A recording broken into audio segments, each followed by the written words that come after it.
No.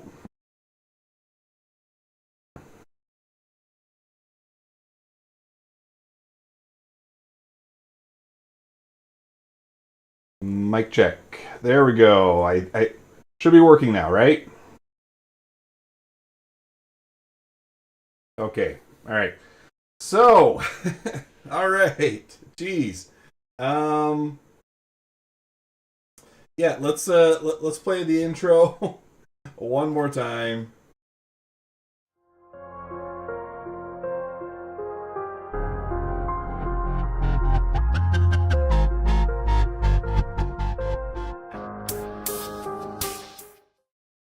Hey, look! It's me. We're back. Okay. Eventually, we'll have these things figured out, guys. But today is not that day. I do have a lot of cool things to talk about today. First off, this trigger is now working. Let me take it off the base so I can show it to you.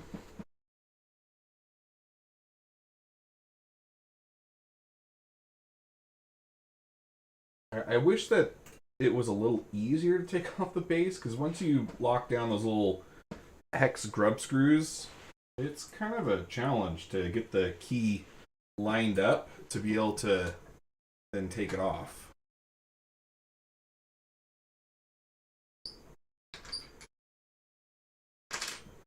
All right. So this is what we got so far. There's a couple changes between this and what we have on the VKB version. You can see that there's a little bit of an offset between the first and second stage. That's because when you pull this flip trigger down, the way it gets its next actions is by first pressing the first stage and then continuing through to press the second stage. So it just overlaps on top of those to give you those additional inputs that show up in software. So I had to move the second stage trigger back a little bit so that you could successfully press that first stage trigger before touching the secondary trigger. But it does work just as we expect for the modification, at least. So when you pull that first stage, you can activate it. You can come down here, activate the second stage, or you can keep pulling through first stage to pull the second stage. I think I might do a couple more tweaks just to get it perfect before publishing the files. We're going to do our first real big test of this today on stream. Just get that back in. But it is working. It does do the job. That's not even the coolest thing I have to show you guys today, though.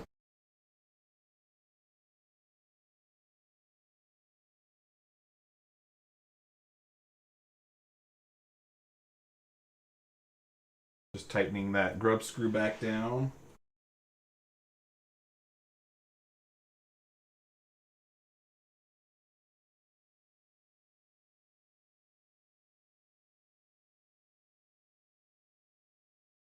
Now, in fact, the coolest thing I have to show you,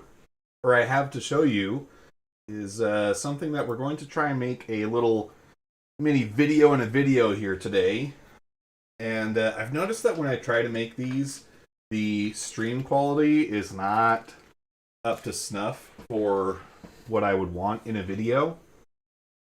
So I'm going to start a recording, and then we're going to do our typical intro, and then I'm going to show you what I've got. Welcome, ladies and gentlemen. This is your host, Oddjob Entertainment, bringing you another video. Earlier this week, there was a user on Reddit called Approximate Knowledge who made the following video, and they were kind enough to send me all the resources that they used to make this so that I could use it for a project of my own. So let's play this through real quick, see what we got. I don't think that there is actually sound on this, but just in case. You can see we've got a nice little UI, and he's picking between 4 different color layers, selecting a palette, and it's updating this image in the middle of a Gladius. Hey, pretty sick, right? This is reminiscent of the hex code color editor that we've been promised for many years ago by CIG. I got a couple different skins that he's cycling through here. So pretty neat stuff. And if you've been watching this channel for a while, you will have seen my video going back sometime talking about what I wish that CIG would do differently with skins. One of the big things is I do want there to be an element of discovery, right? Like Need for Speed Underground 2 had you going, see, and then you have like free and paid options is what he's showing in the video. Need for Speed Underground 2 had this awesome system where you would drive around the city and you would discover paint shops. And every time you discovered a new shop, it would unlock new decals or skins that you could apply to your car. And I'm going to have that video linked somewhere in the description so that you guys can check that one out. I would love to see something similar implemented for Star Citizen, where if you discover a shop, it gives you access to things that you didn't have access to before. There are a number of ways that we could do something like this. You know, you could have a mission come through that has coordinates to a remote location that you have to fly to. And once you get there, you find a chest with a data pad on it, in it that has the codes for a skin. You know, something like that. Just to make it so that there's this element of exploration involved in unlocking skins. And the other part of that is there should definitely be a few different tiers. Right now, if we check out the Pledge Store, we do have some decent skins available for ships, but they are pretty limited, and you know, some of them I wouldn't get, you know, but that's okay. But I would like to see them branch out a little more, get a little crazy with it. My favorite skin, still to this day, is the pyro-themed skins for the Prospector and the Vulture. And I think that a lot of you guys would agree with me there. But a lot of this stuff could be done with a hex code color editor, like this Ironweave paint, for instance, right? This is just essentially a blackout skin, except for this part right here, for the Avenger, right? So a black Avenger would be pretty sick. I mean, making any of your ships black, that's like, that's probably what 50% of people would do anyways. But seeing this video got the old noggin turning again and thinking about that video that I had made previously. So I reached out to Approximate Knowledge, and he actually goes by Kilo23 on YouTube. So shout out to him right here. And he sent me over all the files that I asked for that he used to make that original video. And I made something pretty cool with it. Let's take a look. This is the Odd Job Entertainment Star Citizen hex code color editor for Star Citizen. This was made in Figma, so this is not by any means a finished utility. This was done with AI. There's probably a lot of spaghetti code. This has kind of changed my opinion a little bit on like what AI is good for, but hey, this is a pretty cool showcase, if I do say so myself, of what we could have in a hex code color editor. So you see, this is kind of like the distraction skin that they did as a patch bundle not too long ago.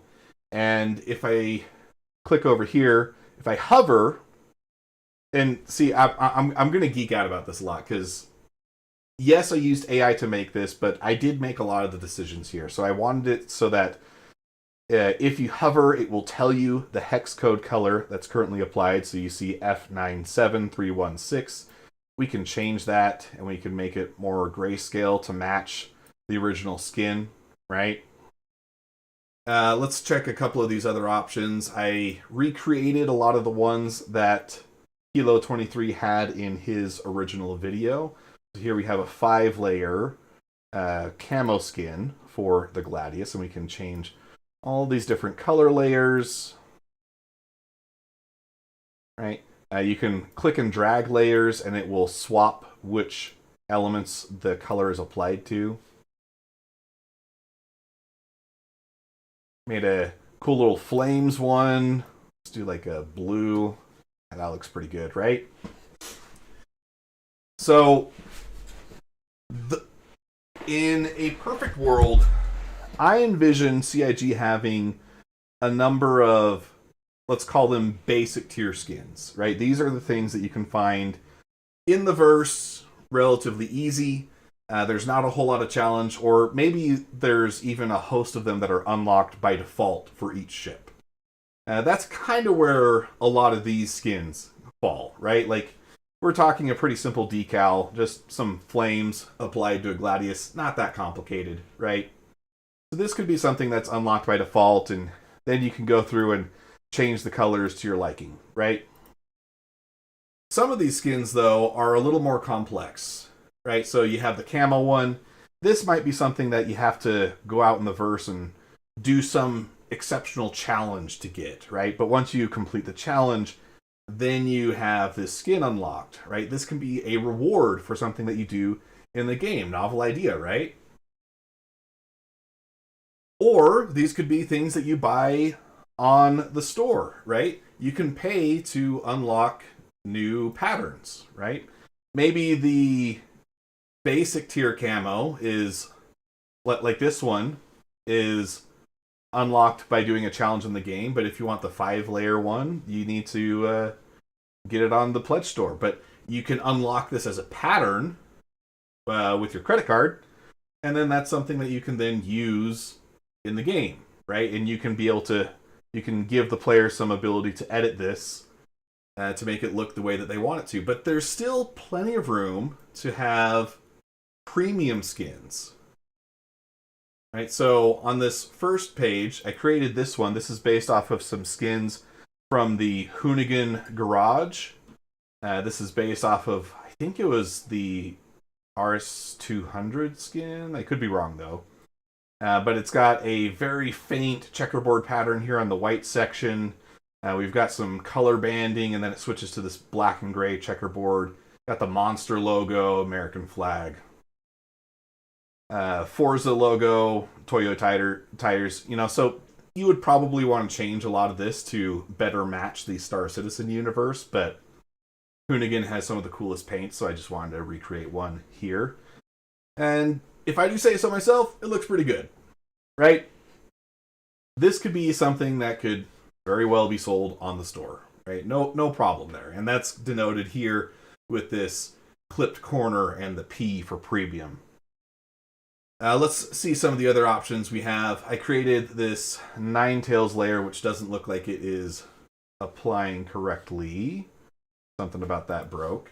It is AI code, so I don't expect all of this to work exactly as expected.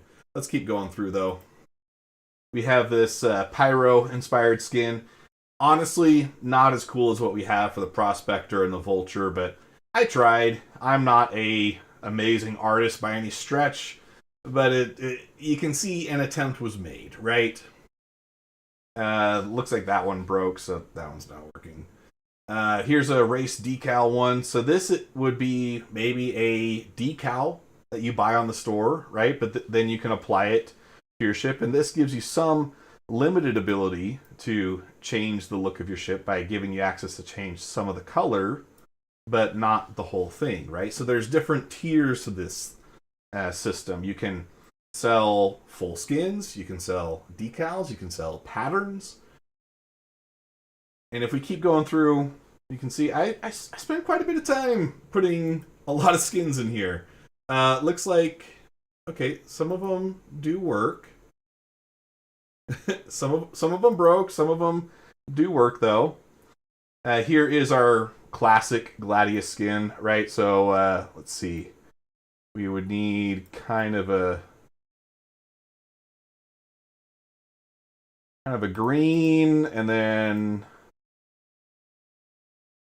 an orange, right? Close enough. It's not exactly the Gladius colors, but again, an attempt was made. Racing stripe pattern, more racing stripes, a couple tiger skins. Looks like a pinata, and even some topographic style skins, right? So far, we've got basic skins that you can find in the verse, either by exploration or completing a challenge. We've got patterns that you can buy on the store. We've got decals you can buy on the store, skins you can buy on the store. Got some other tricks here. I've created some effects. So if you switch on the metallic, what it's really doing is it's boosting the contrast and altering the brightness a little bit. And from this simple image, it doesn't look like it's doing a whole lot, but imagine if you just sold access to metallic skins, right? That would be another thing that people would probably gladly pay for. And then they can add metallic skin colors to any of their ships. Got some other stuff here. Made a pearlescent effect. And I'm quite proud of how this works because we are just editing an image here in real time. What it's actually doing is it's doing a color shift of the base layer color, and it's clamping down the range to the middle 30% of the gradient and using the base PNG to tell it where to apply the highlights and the shadows, and we're using that to approximate what a pearlescent skin would look like. So it looks better if I do a color like orange. And then we go full saturation. You can see it shifts it red and yellow, right? So we got that pearlescent effect. We also have a carbon fiber effect. Very subtle in this case because we are zoomed out so much, but it is applying a carbon fiber texture, and then it is altering the brightness of the layer based on that texture. So that's another thing that you could sell. You could sell effects so that players can customize their ships even more, right? If we go back to one of these other ones, like this is probably a better showcase of the carbon fiber effect you can see there, right? What I really hope that this does, though, is I hope that people realize that if we transitioned to selling cosmetics, it's not limiting in any way to what CIG could make money on. There is a lot of earning potential, and it would also give players a lot more flexibility to express themselves in the verse, make something cool, make a name for themselves, while also giving CIG a way to make some really easy money. And if you have your skin editor integrated into the game, and you make it easy for players to buy skins in the game, they sell themselves, right? Right now, the biggest problem for buying cosmetics is, one, they're tied to physical items, which is still really dumb. And two, you have to come here to get them. That's not intuitive for normal players. It's intuitive to us because we've been brainwashed by this game. But most normal people are not going to take the time to come to a separate website to buy a skin to then get into the game, right? So I hope that with this, we can open people's minds a little bit and maybe push CIG in the right direction. Like, hey, one, please give us a hex code color editor. This would be really cool to see an actual finished version. And two, there's a lot of money to be made in cosmetics. It's not just selling skins. You can sell all kinds of stuff. And as long as it just changes the look of a ship, people aren't going to care that it's sold at all. I'm going to drop this link in chat. If you guys want to play around with this yourself, feel free. This is live right now. You can go to Cousin Crow's Custom Craft, and you can make all kinds of cool effects on your ships. Let's play through. I really liked one of the looks I was doing with this camo pattern, so I'm going to do blue. And see, with the blues, you get a push to green and purple. And then if you do the same-ish color... Oh, and here's the other thing, right? Like, you can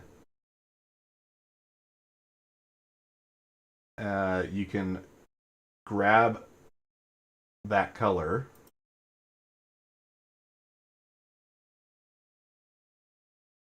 maybe it did break a little bit. There's supposed to be a box that you can just type in the color, but for now we'll just do this.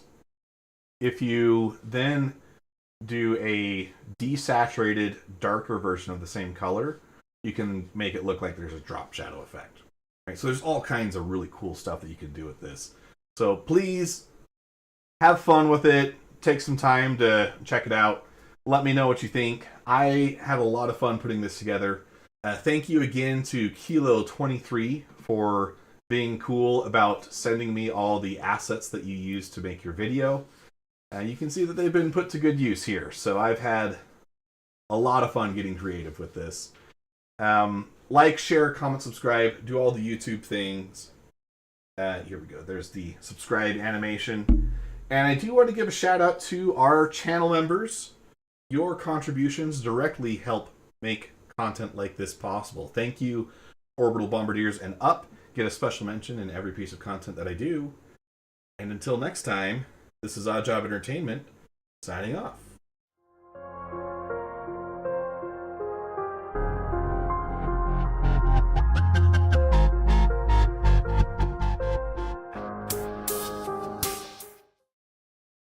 Okay, so we will get that uploaded to the channel later. Hope you enjoyed that. Look, I've had a lot of fun putting this together. I hope people enjoy it. I hope they have fun showing it off. Let's go ahead and create a little post.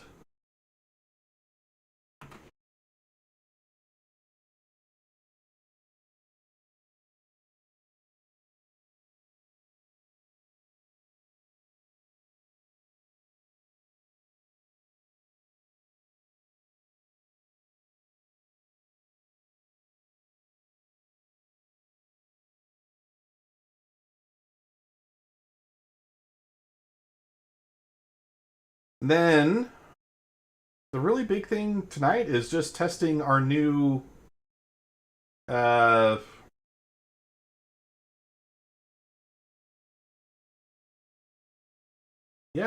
new joystick triggers.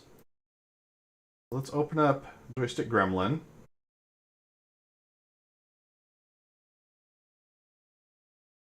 And I realized in the last month or so, I've always been paranoid about opening this and turning this on before getting into the game. Turns out I don't need to be that worried, because one of the cool things about Joystick Gremlin is that you can open it after the fact.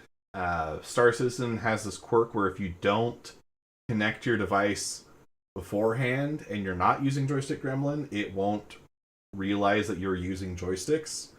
So then you would have to completely close the game and relaunch with your joysticks connected. But as it turns out, if you use Joystick Gremlin, which you really should do anyways if you're using a HOSAS setup, you don't have to worry about that. It makes it so much easier.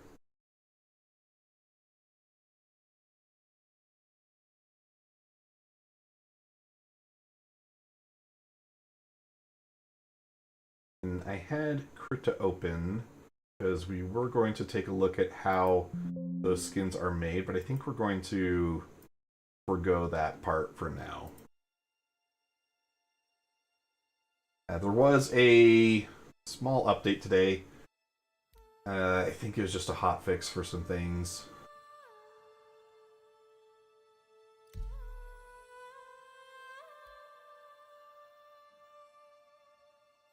I can't wait until the next patch comes out, if only for the fact that it will make it so that I can pick a new home and not have everything sent to Levski, which, as it turns out, really sucks to have to go pick up all your stuff from there. And off stream, I tried to be sneaky and take some comp boards to Pyro to cash in for a ship. And I lost all of them. There was a guy waiting just inside the doorway with an LMG. He hosed me down as soon as I opened the door. Never had a chance to fight back, and yeah, they're all gone. So I'm pretty peeved about that. But I was being dumb. I thought I was going to get away with it because I was getting onto a European server at a low traffic time for them. And there were very few people in Pyro at the time, according to the server stats, but one of them just happened to be behind door number 1 when I was trying to cash in my keys, so that really sucked.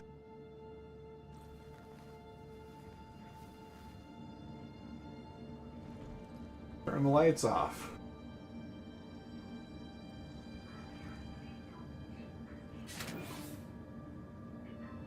Oh. Pretty big lag spike there. Jeez. We are currently at Seraphim, and I've been trying to earn some Wikelo rewards. I'm very close to having the 5 Wikelo favors required to get the Wikelo version of the Wolf. Not the stealth one, but the military ship. I'm scared to turn them in, though, because I've seen that a lot of people are turning stuff in and then they just don't get the reward. Did that not work? There we go.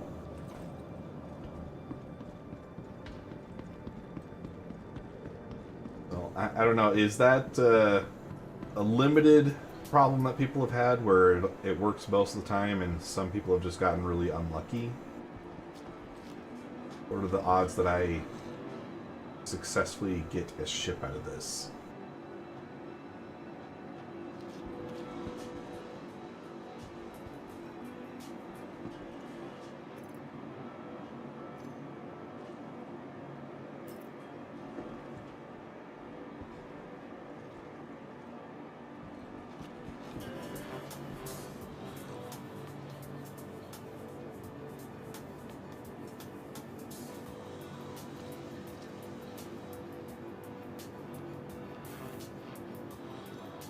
I've been trying to throw it, but it's not letting me throw it, so then you have to drag it onto the floor. Can't wait for the day when this game works the way we expect it to. It's gonna be a magical day.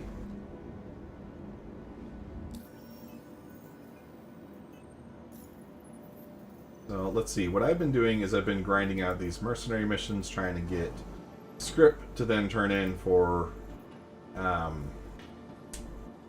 Wikelo favor.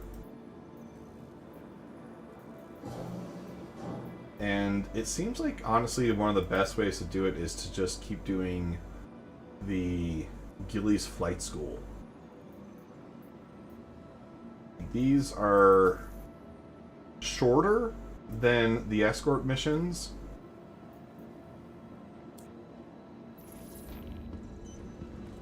Let's see. I need a ship for this that does have multiple weapon groups. So probably the Arrow is the one to do, because that has ballistics mounted on top by default.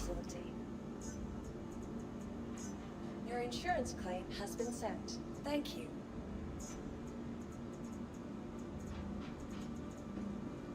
I've been using the Wolf a lot lately. great ship, not the best for trying to chain missions together. You have to come back and rearm.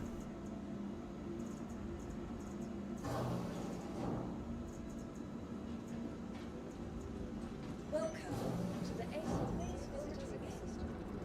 You need to shove, sir.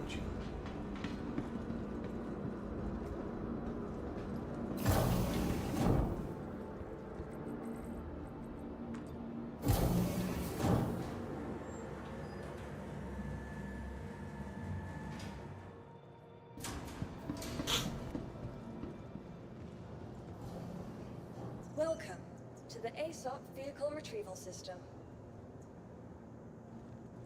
Please visit us again.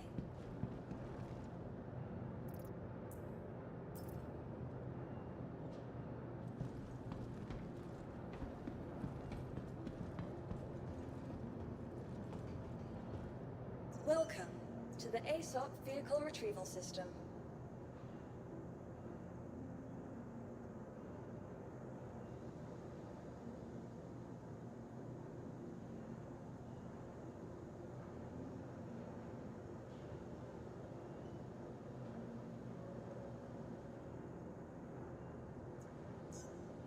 Your vehicle has been replaced. There we go.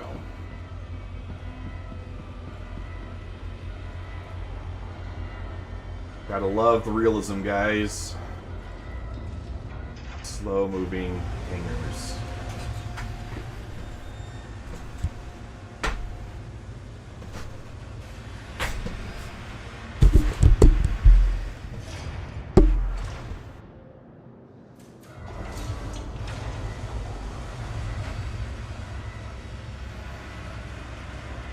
Also, you guys see the microphone mounted over here on my right side. I've been working on a design for a joint. So that's what this guy is. It's a spring-loaded cammed tooth joint. And what the plan is I'm going to make a replacement mic arm. The one that this has right now, it's just not long enough to get it positioned right where I want it to. So I have to kind of make sure that I talk out the side of my mouth, otherwise I'll get comments saying that the mic cuts out. But I really want it to be a little more like right here, but I also don't want it to be in the way of my arms. Right now it cuts into the shoulder a little bit if I reach over there. So if I can make a longer arm, I can get it to wrap around a little more and get it so that it sits in front of me where I'll get better sound from it. You are clear to look. Takeoff complete.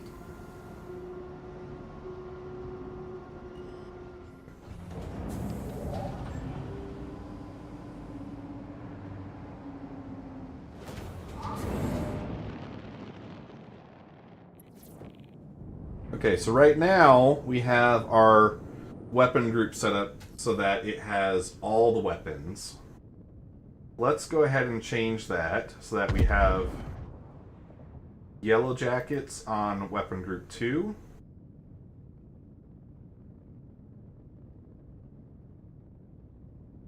Sorry. Okay, yellow jackets on... Gosh.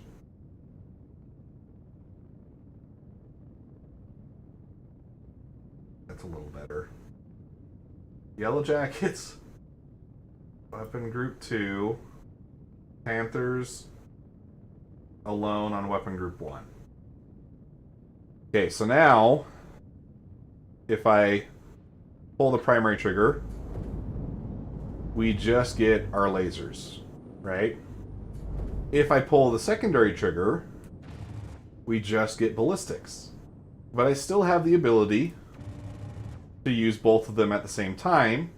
And the big advantage is that regardless of whatever changes CIG makes, I'll always have access to those two separate triggers because we've made a hardware change, not a software change. In previous iterations, it's been where if you keep firing and then let's say you then activate your ballistics, right?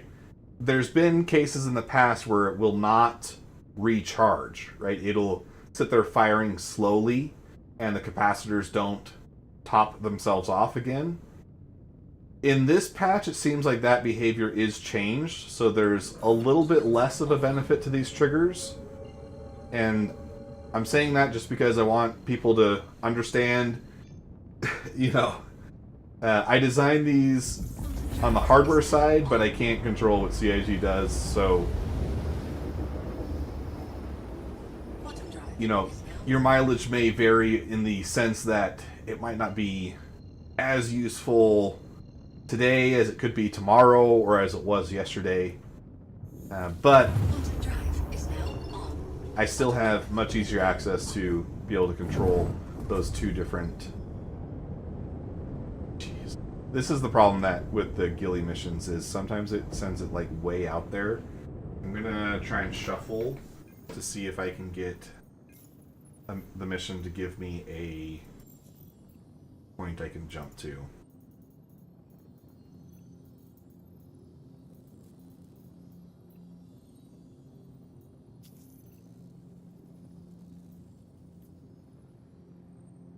Asteroid mining base, that should be something I can jump to, right?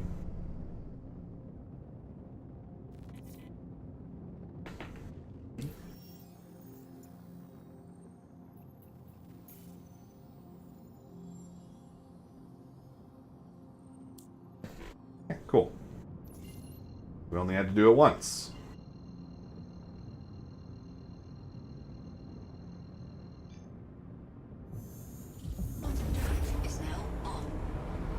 I'm still playing around with what settings I like on the gimbals. Oof. Right now I have it where it's basically no damping. And it's such a hard balance to get right on this gimbal setup. Because, it's very springy without having any damping applied.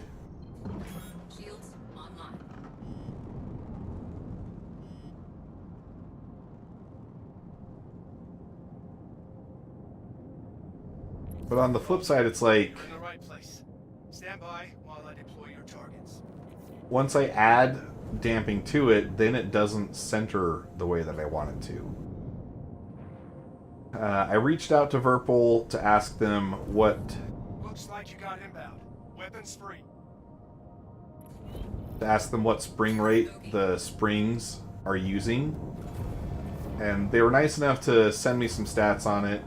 So I might try to source my own springs. That way I can make them a little stiffer than the standards, but not quite as stiff as the heavies. But that would allow me to use some more damping with a little more confidence.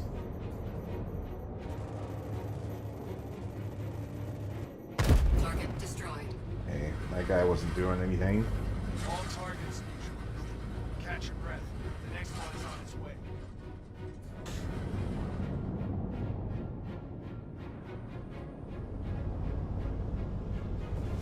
Bogey.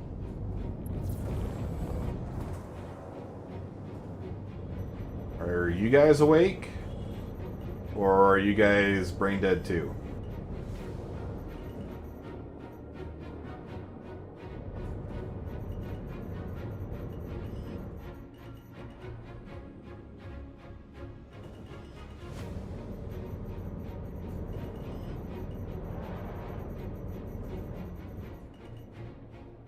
Shields hit. Oh, one of them woke up. Okay. Take out the Hornet first then. Since it can actually be a threat.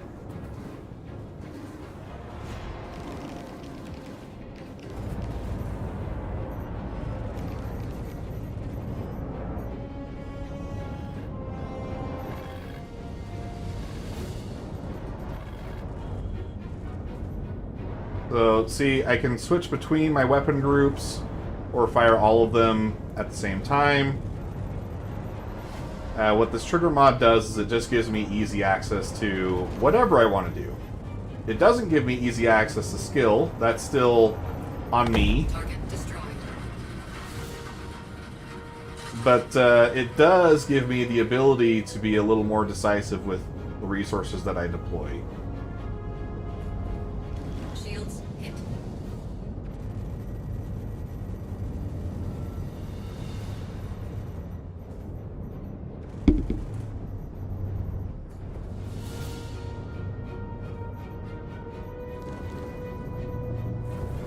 And because this has the better tactility of the V3 version, V3 version, sorry, that's a little redundant, isn't it?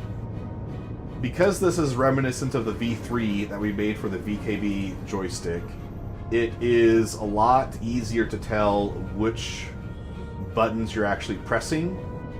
Where before, that was one of the challenges, is it was such a small movement between stage 1 and stage 2 that it could be a real challenge to figure out, or to reliably only activate stage 1, for instance. Not the case with this one. It's very easy to be selective and only fire stage 1, and then you can switch to firing stage 2. It's very intuitive.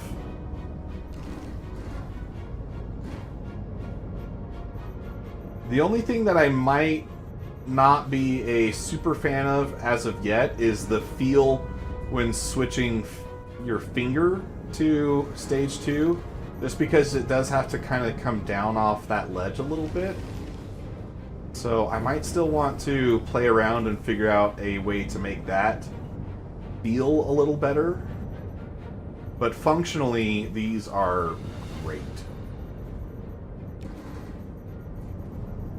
I don't know why the Prospector has to be so chunky. It's starting to make me feel like players complaining about getting zerged in their Prospector probably just weren't being very smart. This takes forever to kill this thing. Surely you can escape.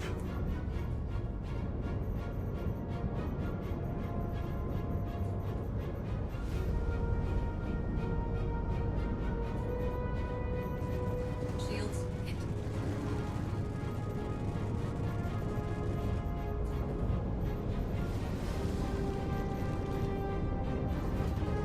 Thing just does not die.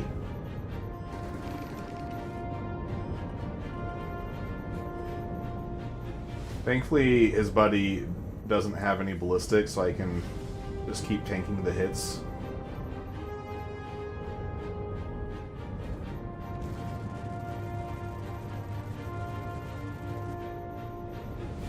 Target destroyed. Finally.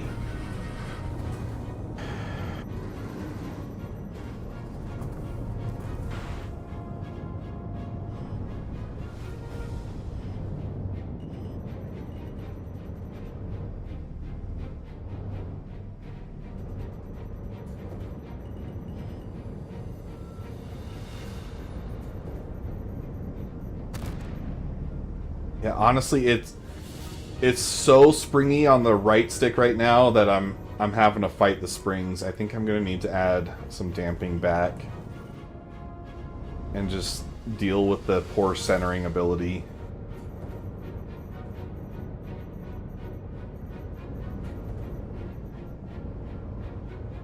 But the triggers work fantastic.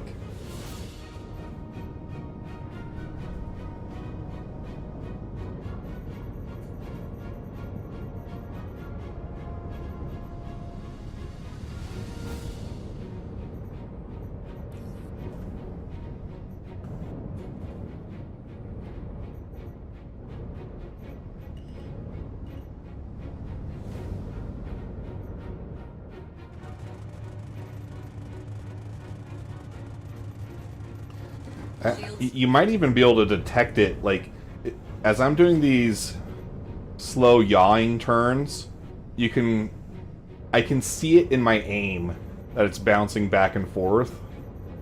I can also feel my shoulder tensing up, trying to combat the springiness.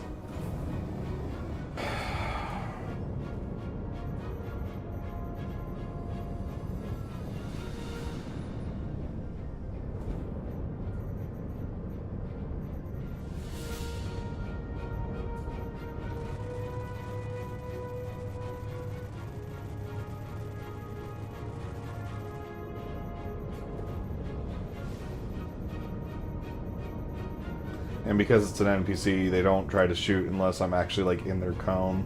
Target destroyed. There we go. They're finally dead.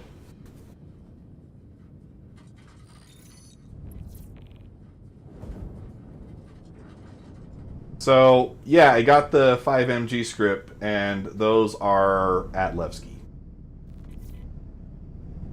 So, at this point, I'm really just trying to get them stockpiled at Levski so that when the new patch comes out, I can pick a closer home and not have to deal with the trip back and forth.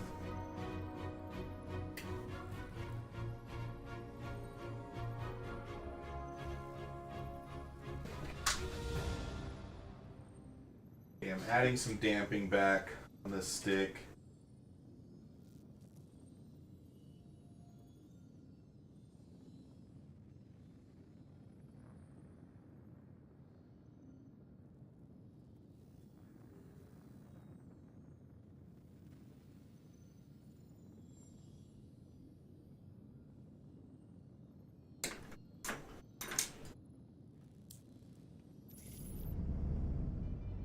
That feels a lot more controllable.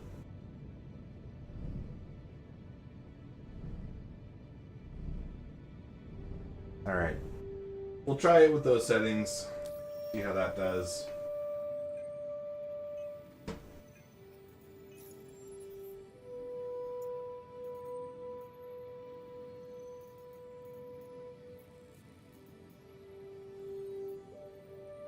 And there are these missions that do promise a decent payout of the MG script. They're just...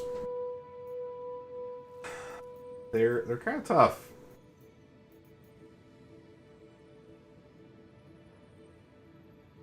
Let's see, though, I think I did successfully do 5. That one pays out some more. This one has you go up against a Connie. I actually got super lucky off stream one time where the Connie was coming right at me, Shields. and I lobbed a volley of 4 missiles at it from my Wolf, and I guess they hit the cockpit in a way that caused it to penetrate and kill the pilot, which made the mission significantly shorter. Super cool. Would be awesome if I could recreate that, actually. And that again.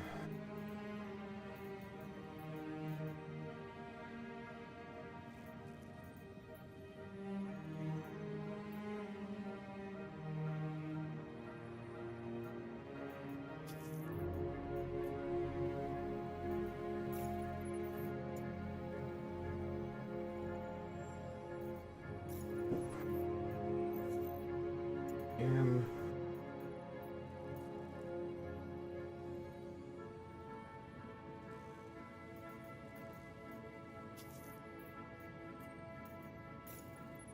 okay, this one should work because it's sending me to an asteroid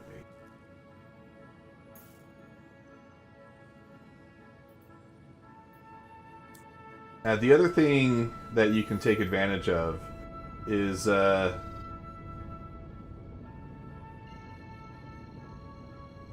it's not going to let me jump on game.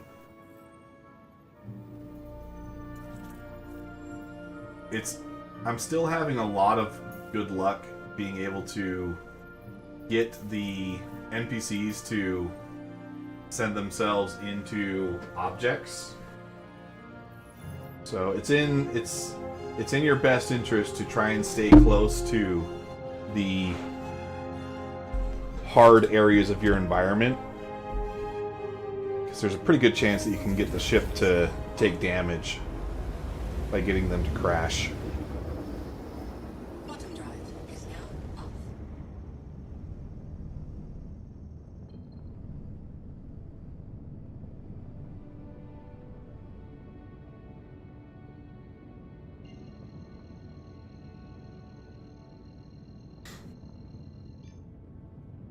Quantum drive is now on. Quantum drive is now off.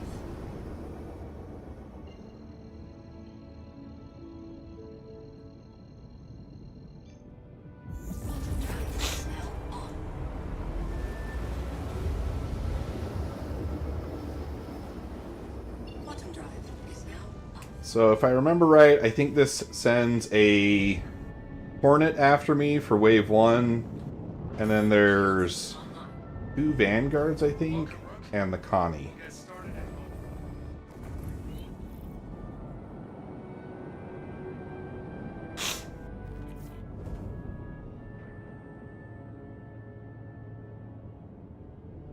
Got hostiles heading to your position. Prepare to engage. Bogey.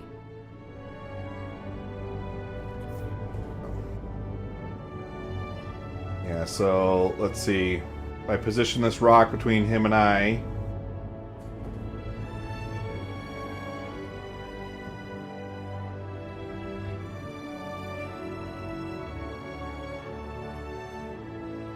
See, I think he just hit something.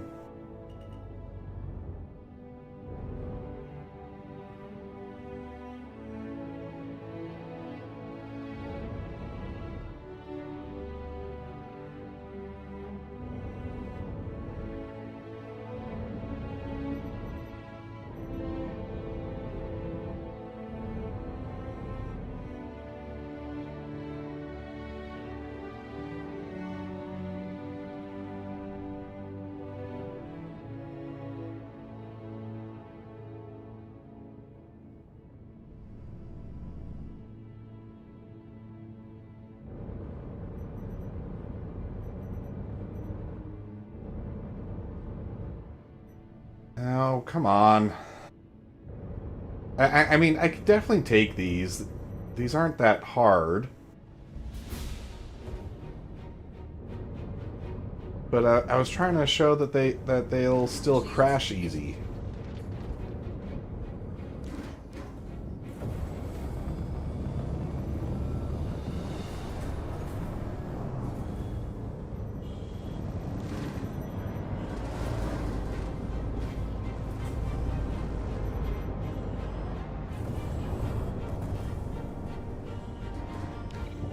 That desync is real, though. Goodness.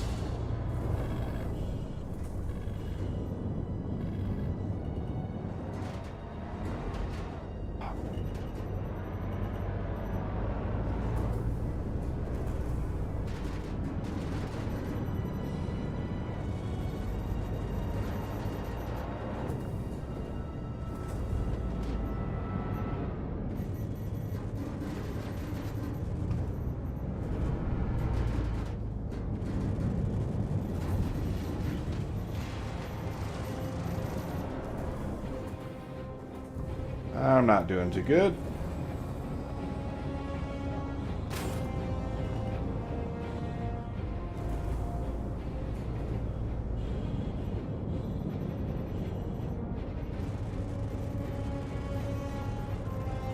Target destroyed. Shields hit.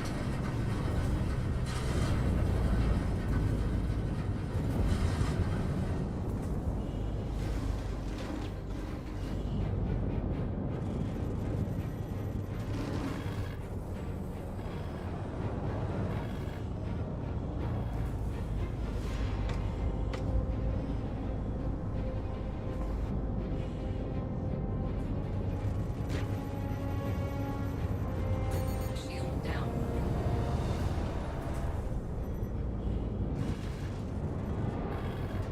I let myself take way too many hits before.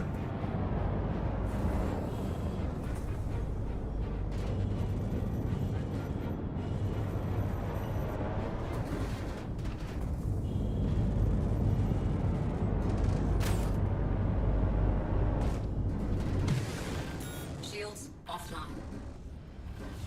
Oh, shoot. Ah.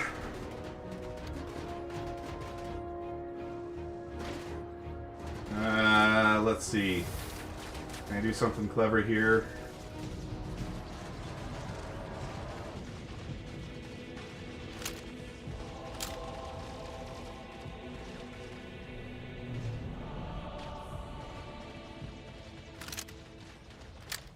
Oh, shoot. I should have just repaired, shouldn't I? Dang it. I completely forgot that was an option.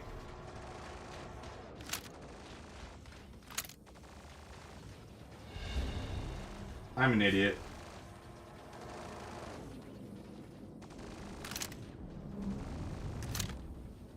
well, let's reshuffle.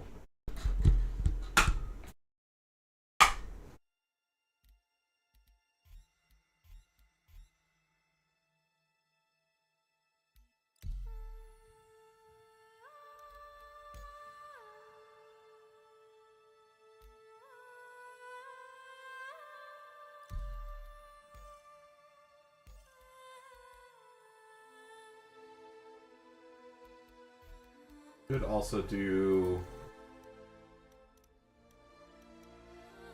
a round of Arena Commander. Oh, I could use the practice, right?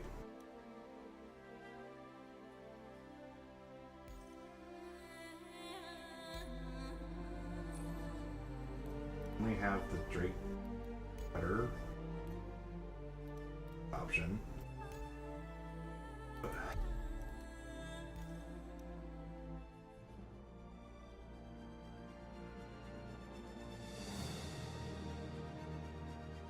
My skills are definitely going to work better on the FPS side. Let's see if we can get some rec earns that we can get a better ship.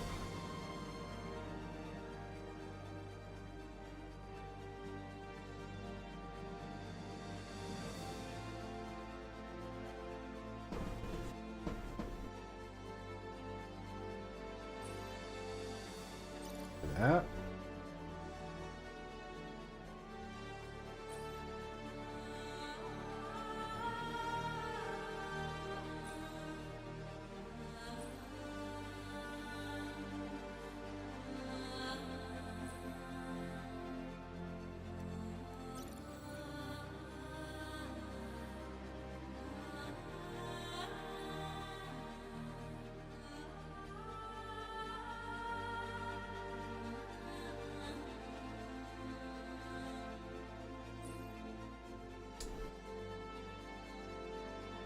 Light armor, medium.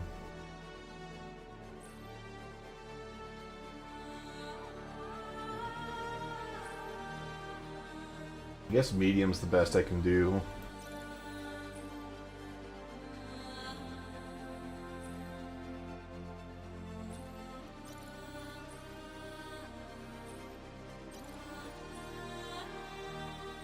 Though I think I know it was the meta before where you wanted to just use light armor because it would give you more mobility.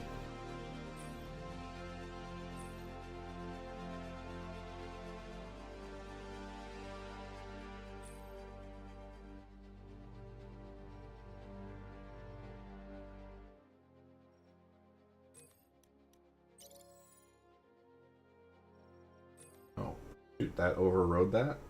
Not do that.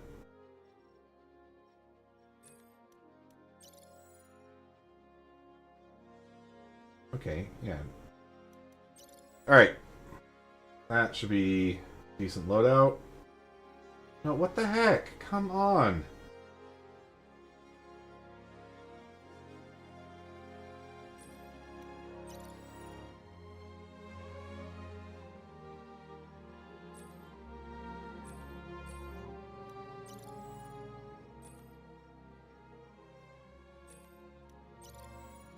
Is it not going to let me...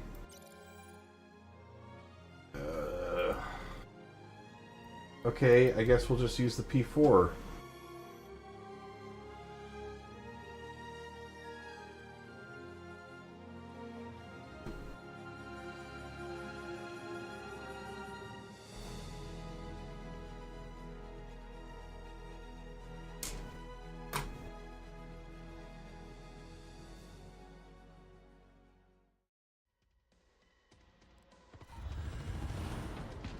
Oh, it did let me get the...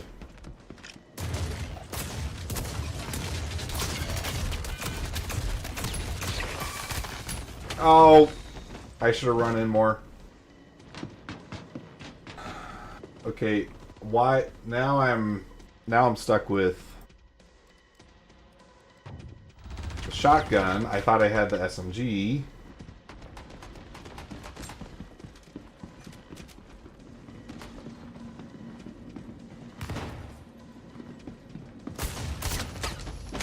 Oh! What did he kill me with? Is that pistol actually good?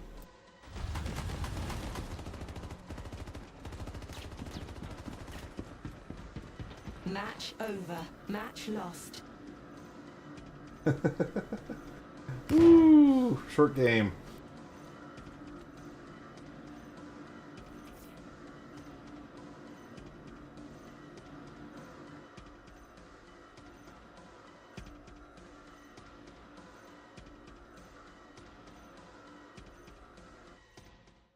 Okay, let's, since it did actually apply the weapon, let's try and change that, I guess.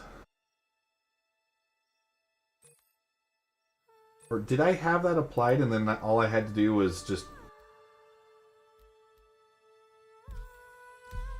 I think all I had to do was just hit 1 or 2 and then it would have given me the SMG. I feel dumb now.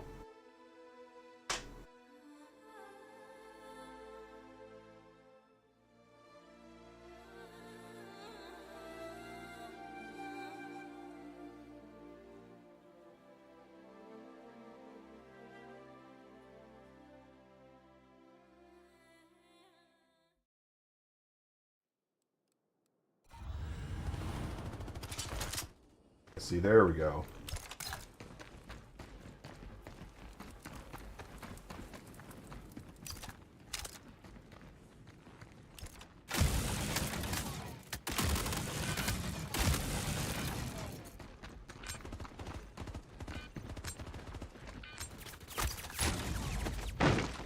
Well, I'm still up 2.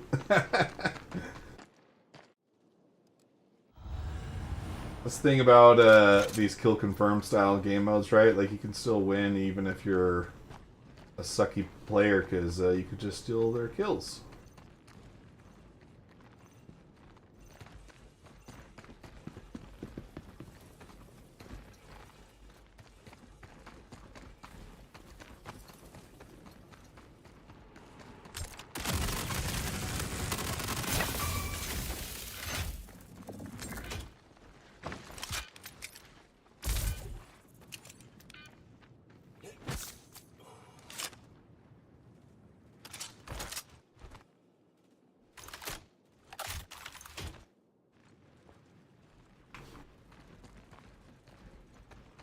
Heard a player running by. Don't know where they went.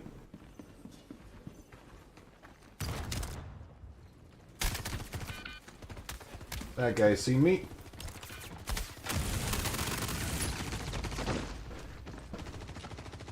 Maybe the P4 is the way to go.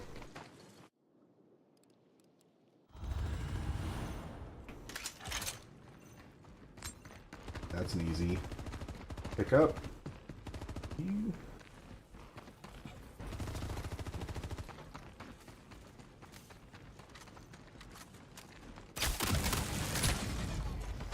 Oh, I was totally oblivious there. That was not good. Like I always say, though, you don't watch me because I'm good. You watch me because of my amazing personality, right?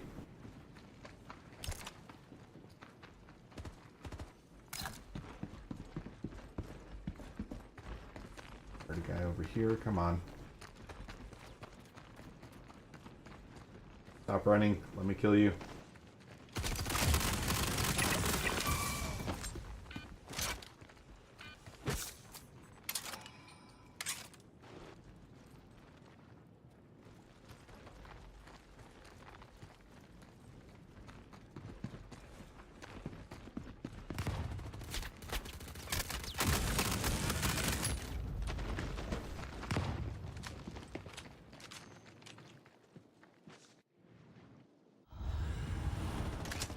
I don't like how it's putting me on the shotgun every time I respawn.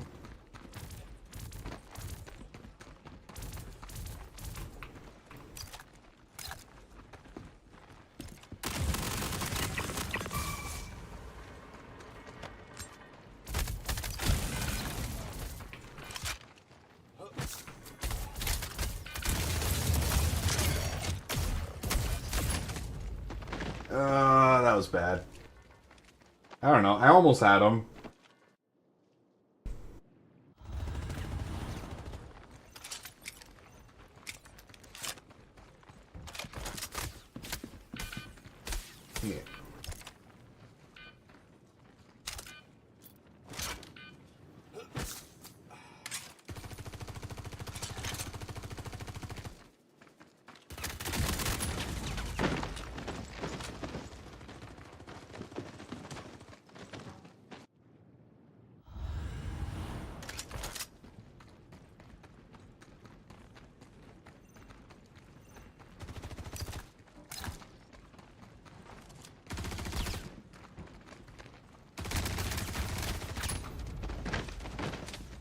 I heard him behind me, but I didn't want to...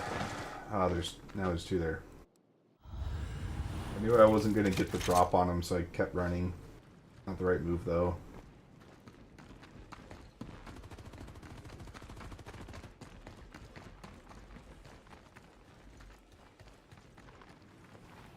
Guy over here to the right, I think. There he is.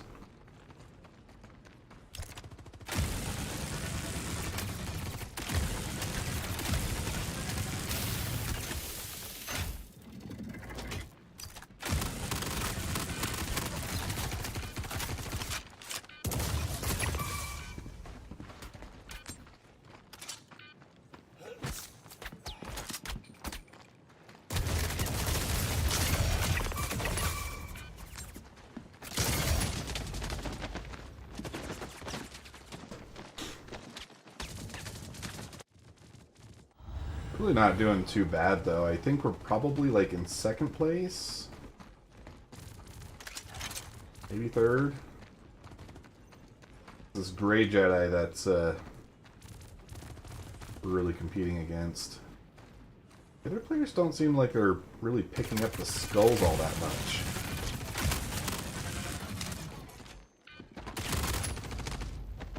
Okay, yeah, that is the problem with that SMG. That range is too short. I need to get something that won't force me to die if they are outside my range.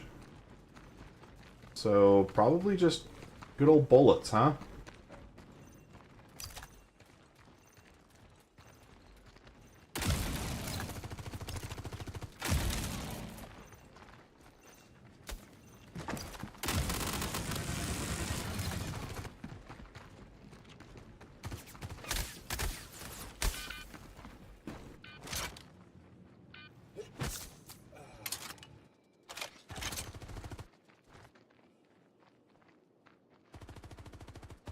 Come around here no more.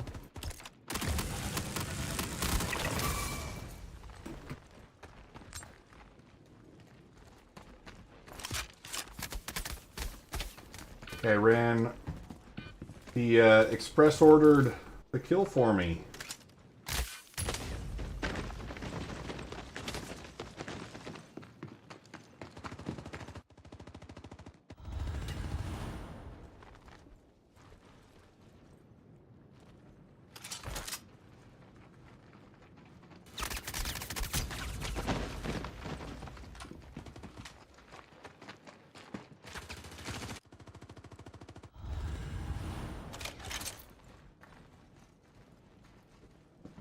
What the heck? Why can't I run through that?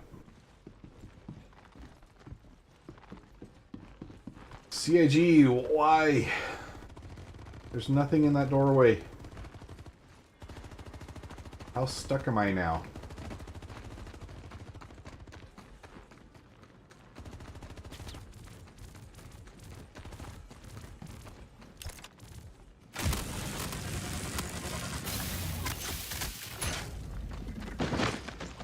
That recoil is pretty insane too.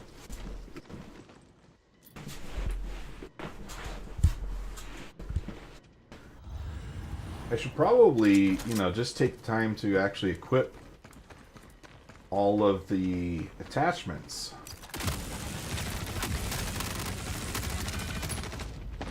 Because then I wouldn't be dealing with so much recoil.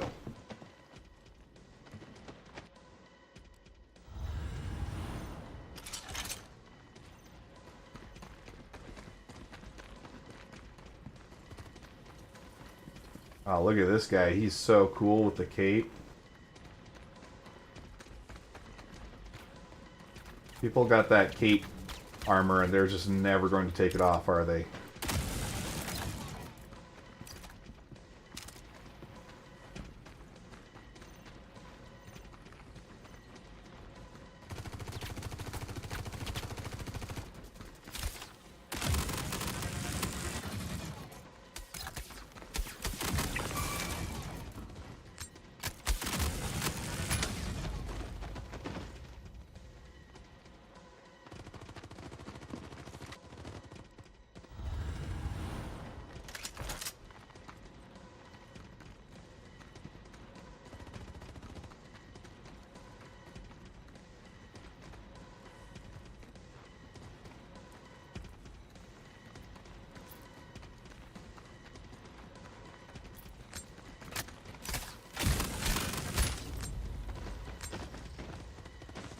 Match That over. gallant seems Match to be lost. pretty good.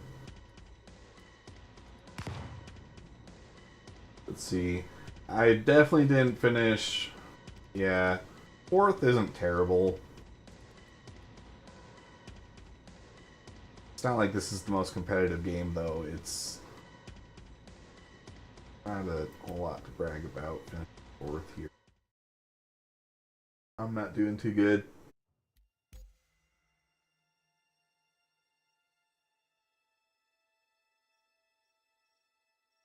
So that, not the best weapon for this case.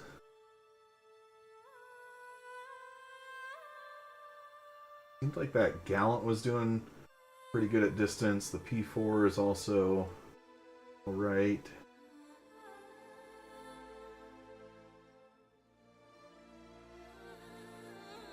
I don't see the Gallant as an option. So I guess we're just going to do a P4.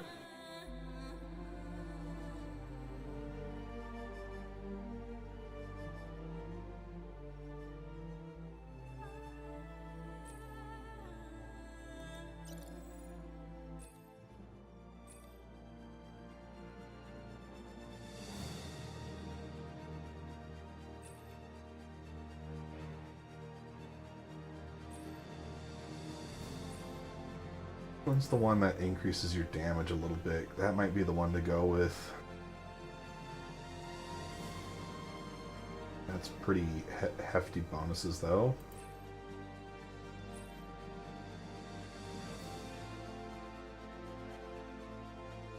Yeah, that one's going to make it kick like a mule.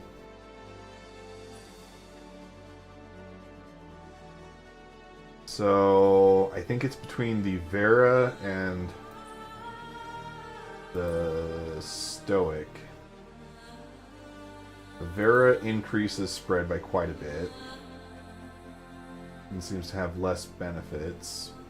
Fire rate gets a little faster, but not by enough that I think it's going to really matter. So I'll go with the Stoic.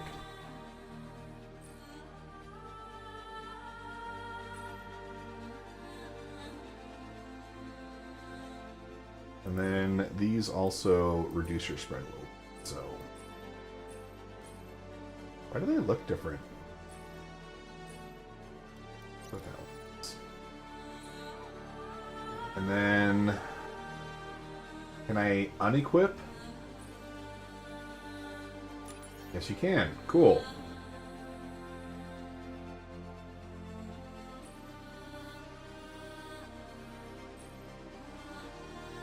Okay, this is the auto pistol, so let's do that one.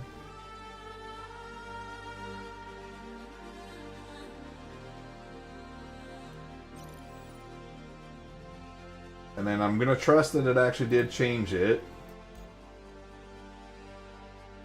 Yeah, okay.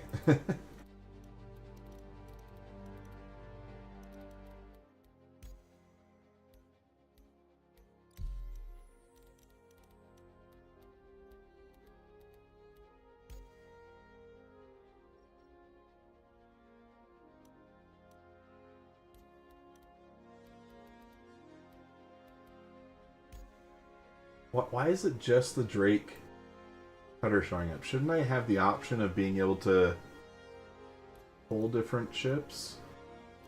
Or at least rent them?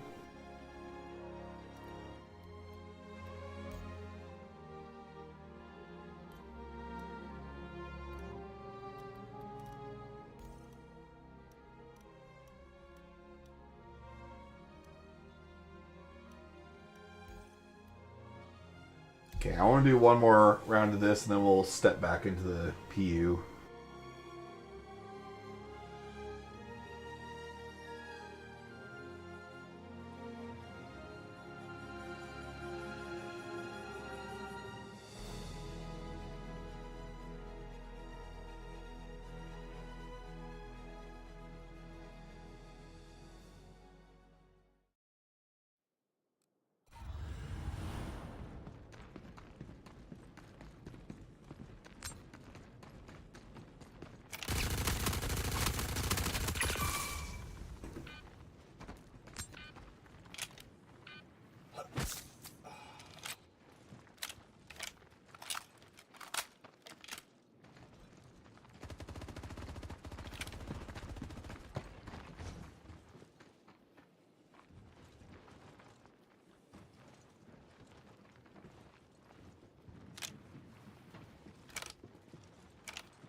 Oh, I got him with that shot, though. Okay, P4 is definitely a lot better than the Quartz SMG, at least for PvP. I know it rips in PvE because I use it all the time. It just, the range is way too short for... You disgust me. Get off that tower.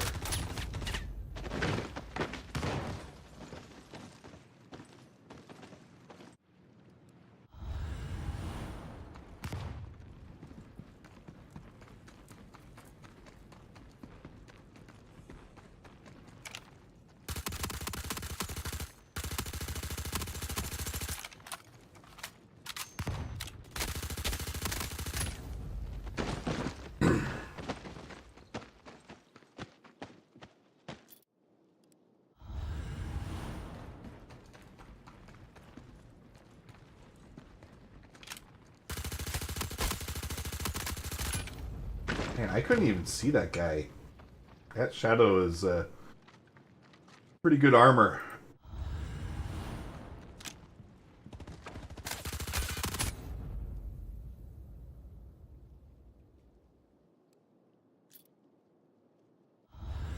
This is why we are only going to be doing one more round of this.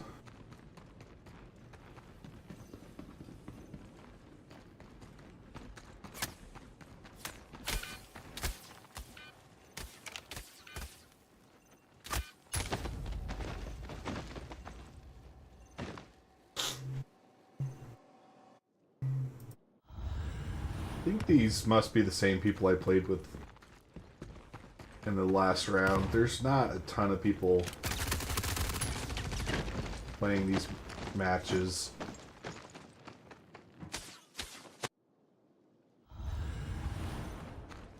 The fact that it's still a red alert gallant makes me think that it's probably the guy.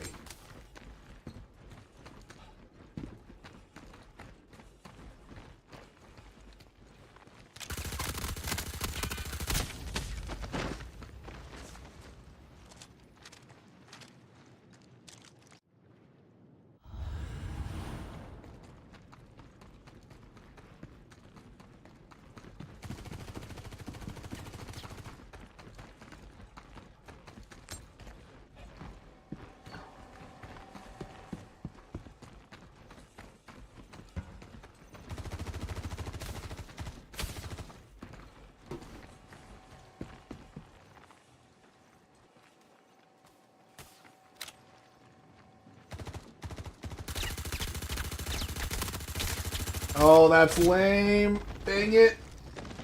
The curtain was blocking my bullets. I hate that. That's...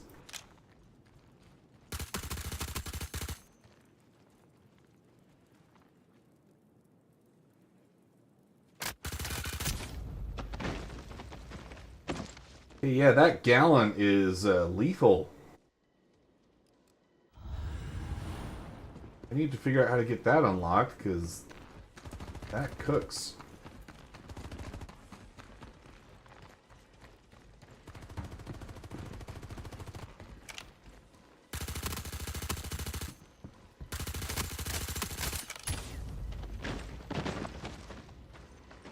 I think that's what all these guys are using.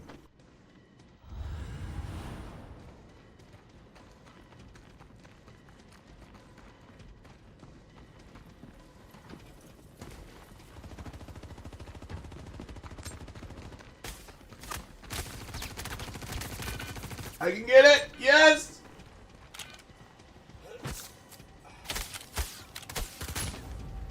I don't care. I got the skull. I got what I wanted.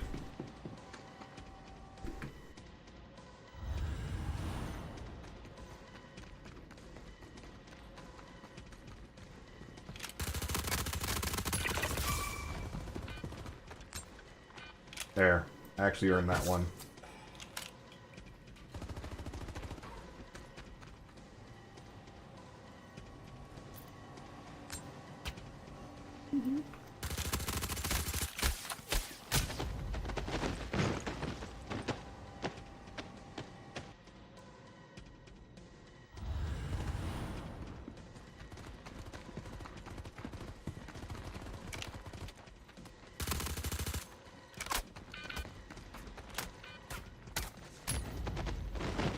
he's on that tower again. That is so lame.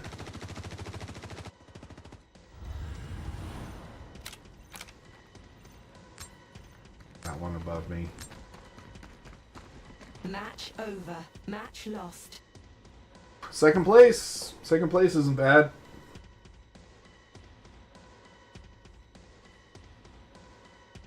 Started late. Climbed the top. Got 2 kills, but I got a lot of skulls.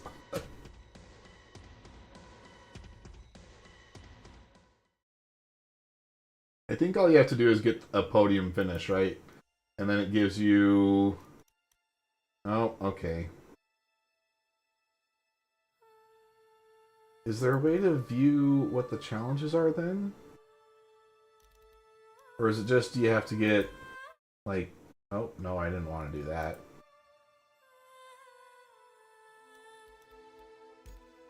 Not going to worry about it.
And I did find a tool recently that you guys might find pretty cool. So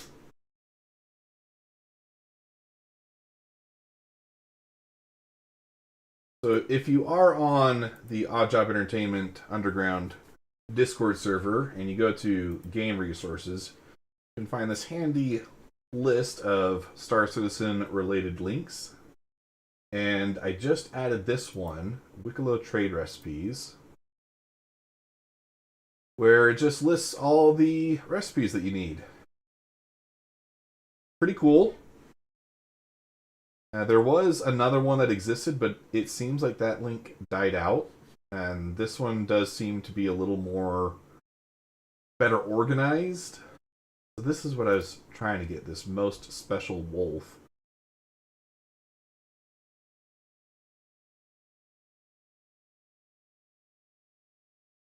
The part that I'm not sure about, though, is whether or not I can even get this, or if I need the reputation before I can get it. But I don't think so, right? Oh, no, actually, it does say reputation required. You know what? This guy is pretty smart. Thank you. If I could read, I guess I would be better off. 5 Wikelo favor, though. Close to getting that. I think the one that I really want, though, and maybe I should just focus on getting that, is either the Meteor or the F8. And for totally different reasons. What I've been thinking with the Meteor is actually turning it into a stealthy sniper type ship.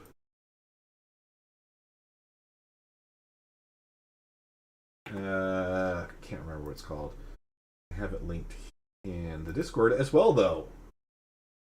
Ship stats. I just need to keep typing. I would have gotten there. So let's pull up the RSI Meteor.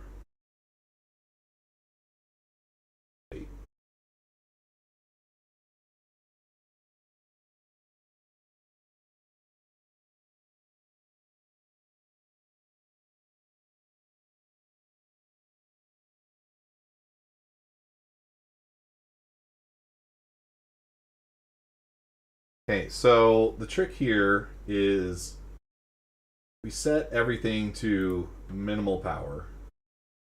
We can even turn off shields. We don't need those. We can turn off life support. We can turn off one cooler. And we can minimally power our weapons and the thrusters. Okay, so now we're back to good on cooling, right? We can take this even further by equipping a stealth cooler. Go ahead and make both of these snowblind for kicks and giggles.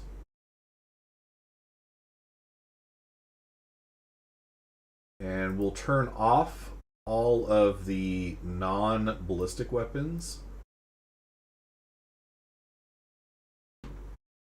So we just have these Leonid's cannons turned on. What else? I mean, we can... That doesn't matter because we're not in nav mode. I'm not going to bother with that. Where's the shields?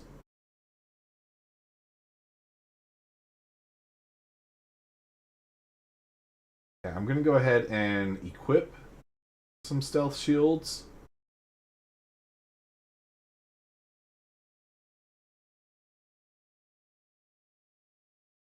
Doesn't really do anything if they're off, but it will still help us be a little sneakier if they are turned on.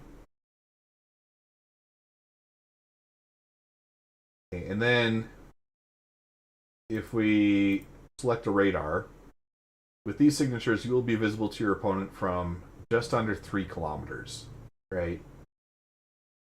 The range of these guys, though, is... Where is it? 2814.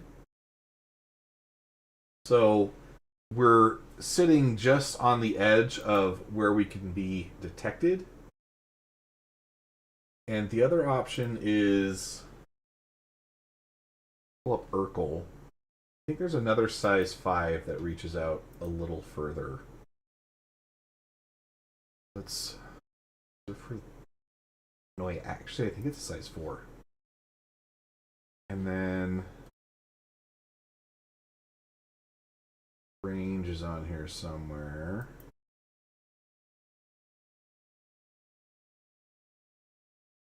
Yeah, the C788. It has a range of 65-25, according to this. Not the most damage, but this is potentially a build with the Meteor. Another one that I was looking at is doing a Stealth Mirai MX.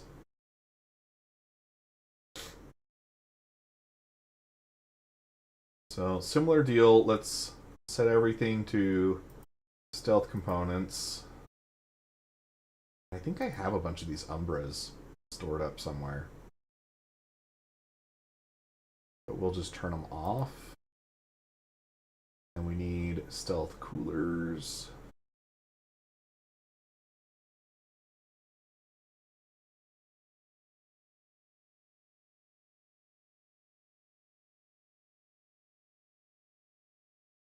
Where is it?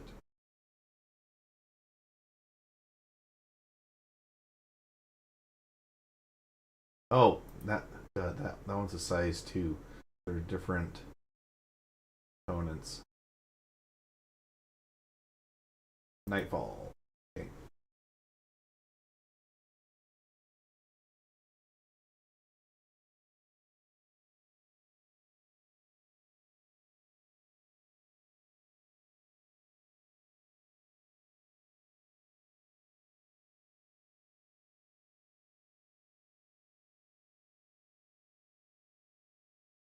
Okay, we make all of these 788s.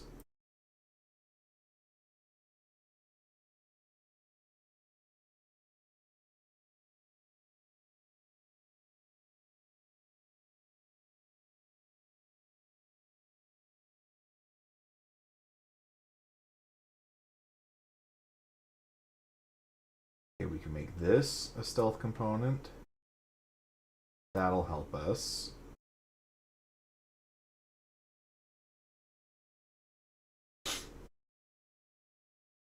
I change everything over.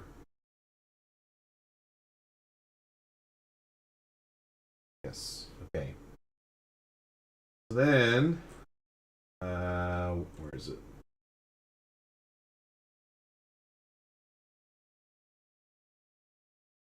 Button for the calc. Radar detection calculator. Now we're visible from a minimum of 3,284, but our range is 6,000, right? Yeah, 6525. So we would actually be able to pepper ships from a distance where they wouldn't be able to see us unless we show them our top. Okay, so due to our cross-section, we can be viewed from 7,200. But at these distances, it's pretty easy to just make sure that you're just facing them. And since you're going to be shooting at them, that's kind of the idea. So we could make a Guardian MX stealth fighter that we just pepper them with ballistics until they die, and they won't be able to see us. Now, let's see. This has a shop option, right, where you can just add everything to cart.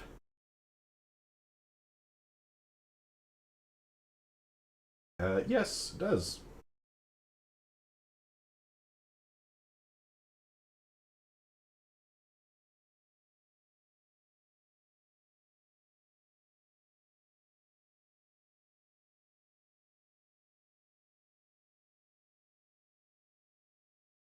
Well, we can pick those up at some point. But there's an F8 recipe. Where's that one?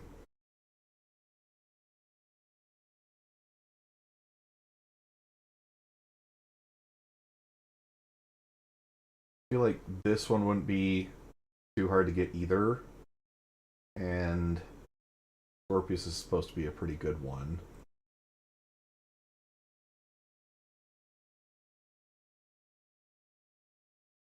Oh, F8 War Mod. 40 Wikelo Favor, 4 Karenite, 4 Pure Karenite, 4 Irradiated Valakar Pearls, AAA condition, and 4 Tavaran War Service Markers. This is the one I don't know. Where do you actually find these?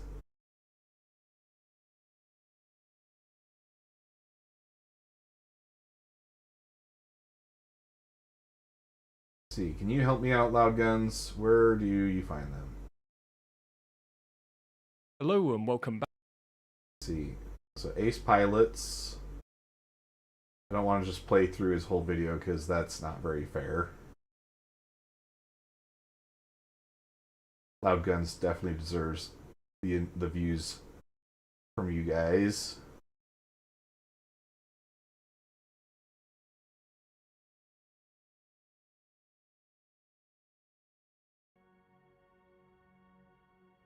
Patrol missions are handed out by 2 NPC factions, Foxwell Security in the Verified tab, and Headhunters in the Unverified, both coming under the Mercenary category there.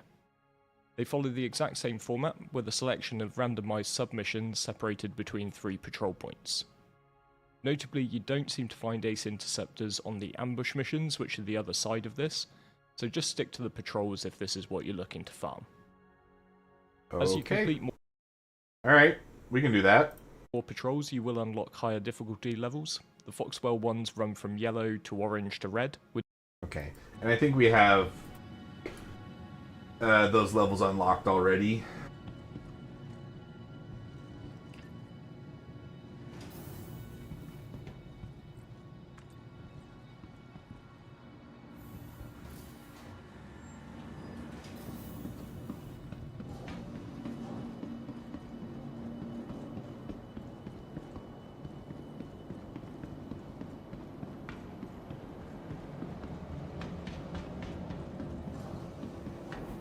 I think I think the pearls are probably going to be the toughest part for me to get because those come from the worm, which I feel like I need to get a screw together. Take that out.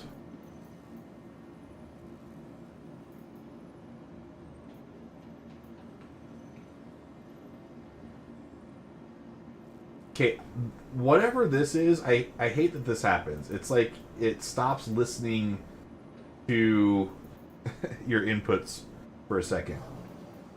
Ah! Do I have any... Okay. So, I don't see any orange patrols, so maybe these unlock separately. I don't know. Well, I guess I could probably figure that out from the rep app, right? These are done by Foxwell.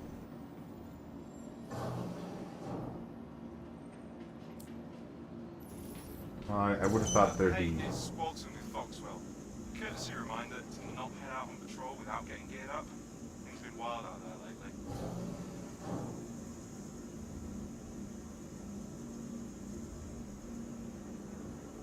Please visit us again.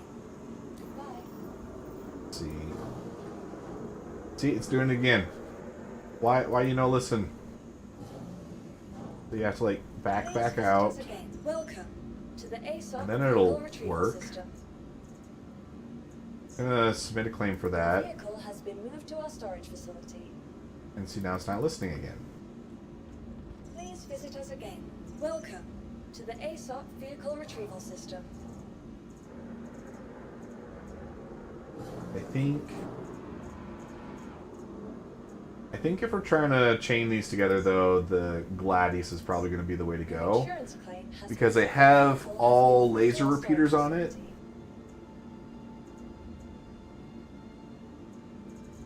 Like, I love flying the Wolf, but I want to stay out fighting for longer. Your insurance claim has been sent. Thank you.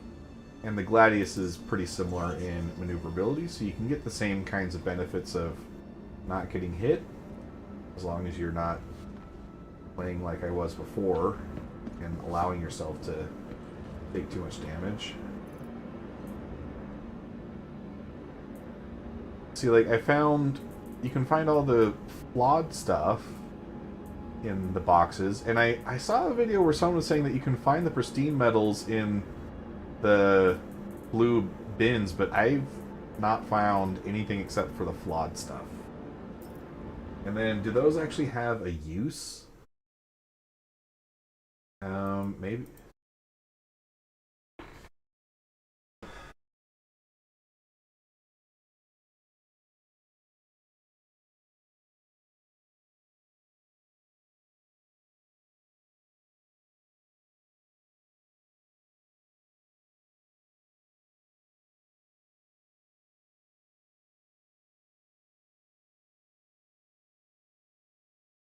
Or what do you use the medals for if they're not pristine?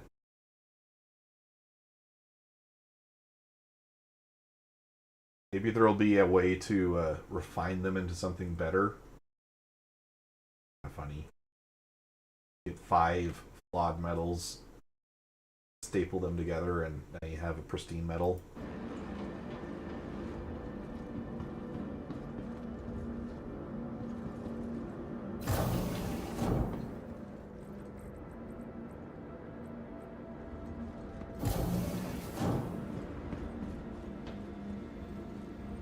Welcome to the ASOP vehicle retrieval system. Vehicle selected. Stand by. Your vehicle has been delivered to the police visit.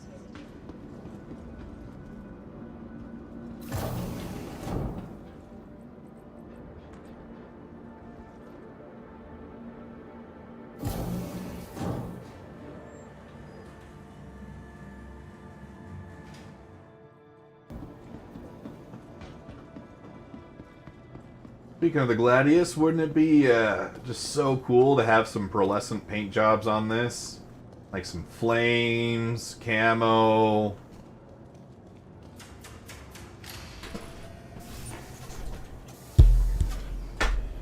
Maybe even a Hoonigan racing skin.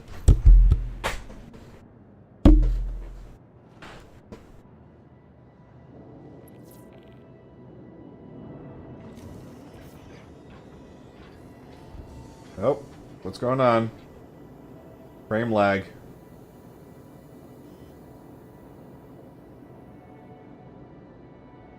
Are we crashing?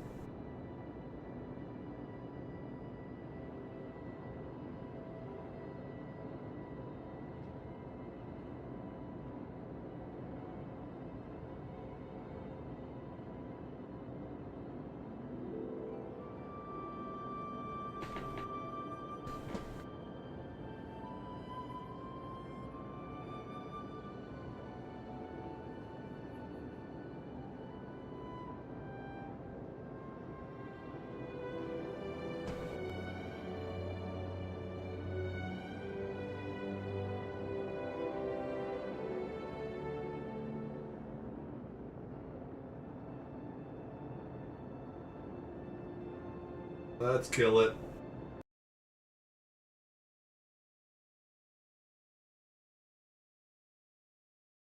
Don't bother verifying your files. It never does anything useful. It takes a long.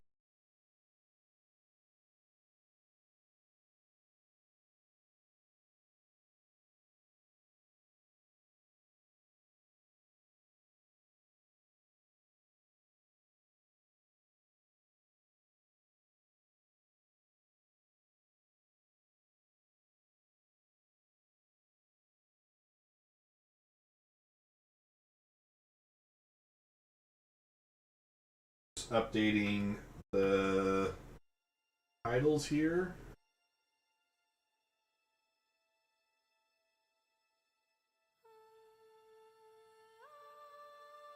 Gosh, why is my monitor fighting me?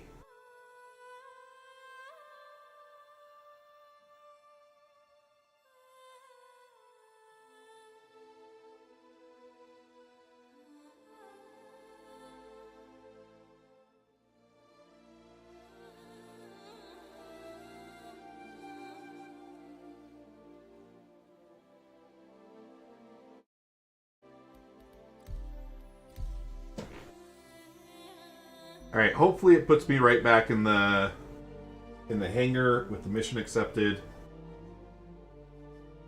We're testing the crash recovery. This was done intentionally so that we could do good alpha testing.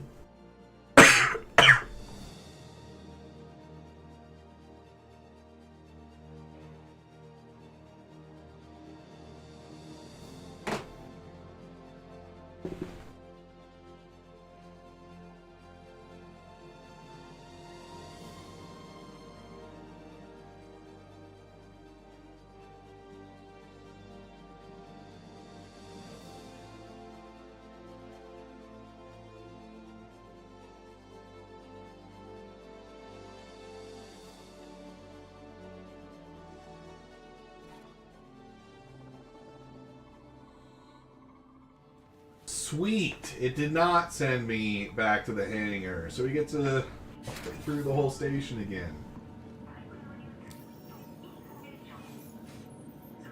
I guess that means that the game failed our test.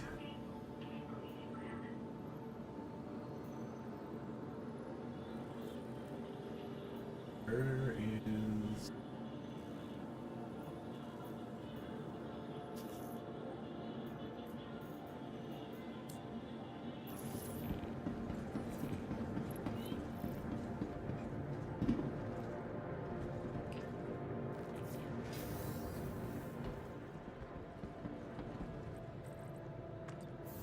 Thank you, dispatcher. Your message is very critical.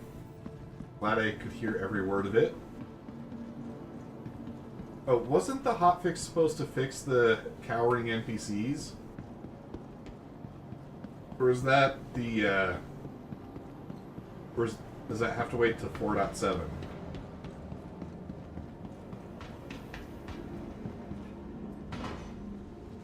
Welcome to the ASOP They're definitely not vehicle fixed. Vehicle selected. Stand by. Your vehicle has been. Please visit us again.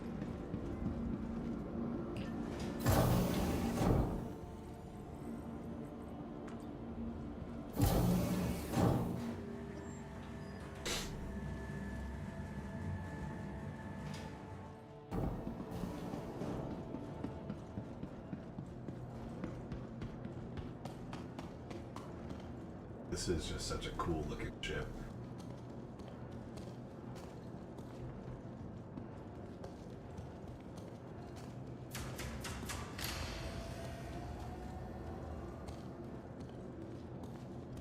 I love the look of the Gladius. It is, hands down, one of my favorite designs. And it's one of CIG's favorite designs, too. That's why it's the special baby that gets all the updates first.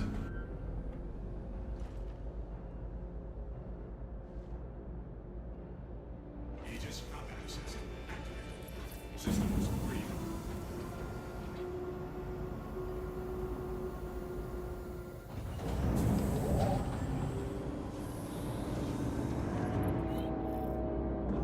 Shields offline.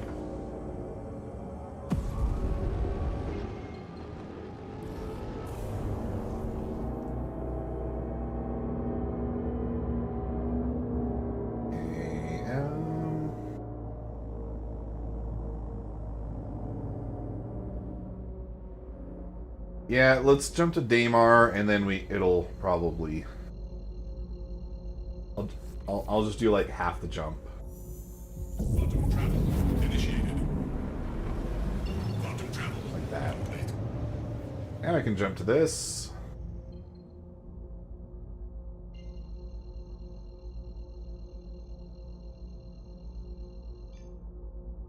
Quantum travel initiated.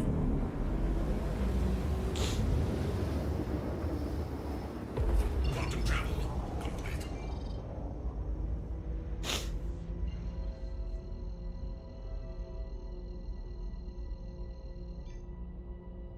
Quantum travel initiated. Quantum travel complete.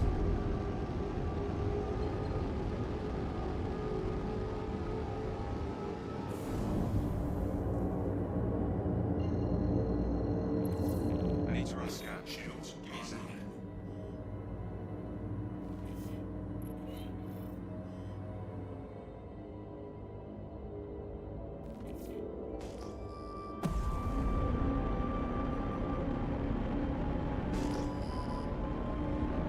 Search the area.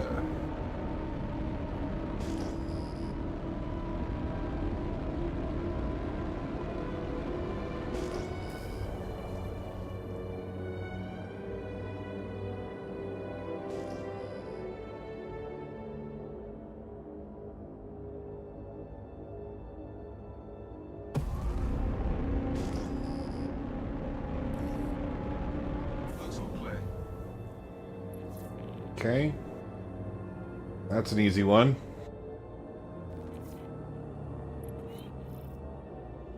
Shields offline. We're clear here.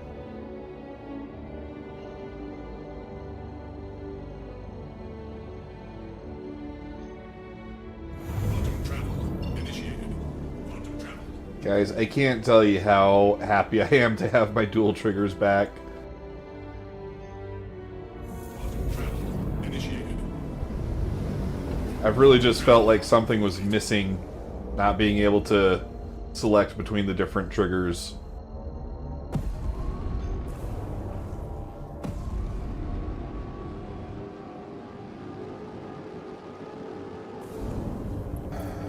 Hold up a sec. Need to check something. Shields online. Contact. Oh no. Get ready. There's company coming your way.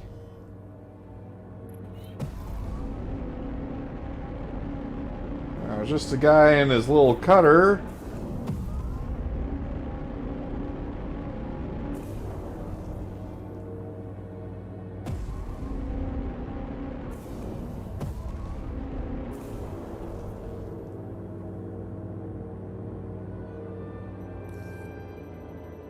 Shields under fire.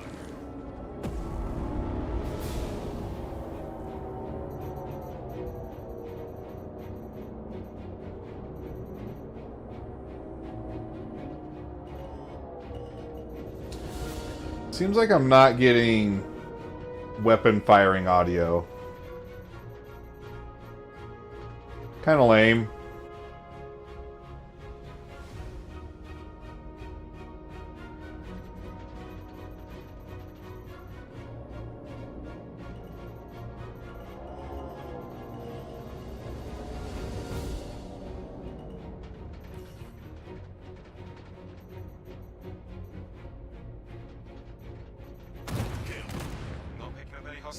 city. Give you the all clear.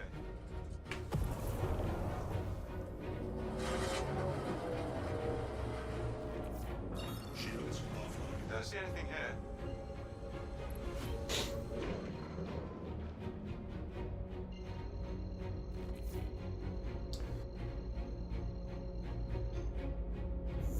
So I feel like the F8 would be a really good ship for doing these patrols just because the DPS would be really high. So you'd take out targets pretty quick. And, I mean, against PvE stuff, it doesn't really matter if you're flying light, medium, or heavy. Like, you can do it in any of them.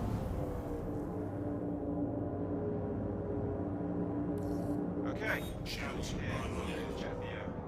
Flight to designate. Or shields offline.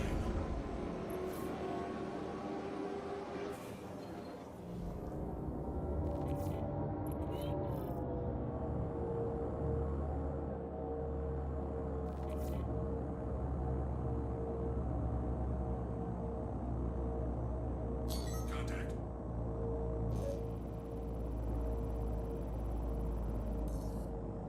Hold tight.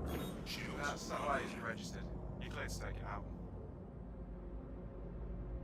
Friendly target. On to the next one.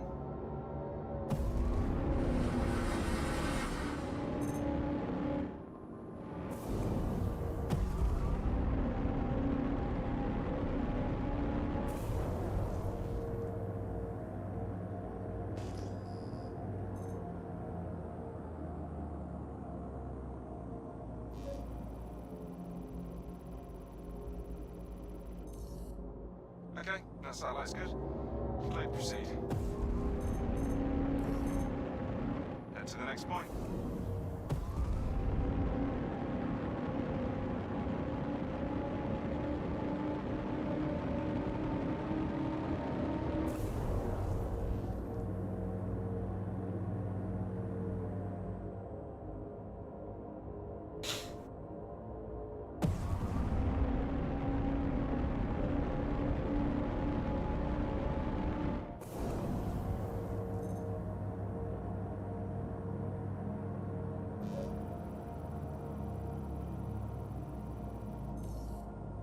Let me confirm.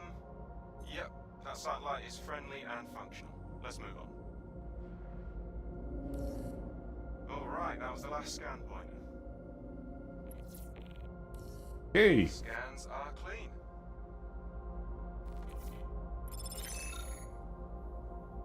So, that was easy.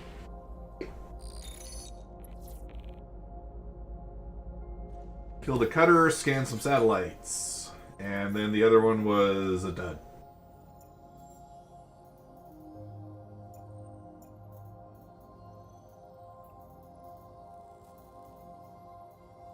Please just let me scroll.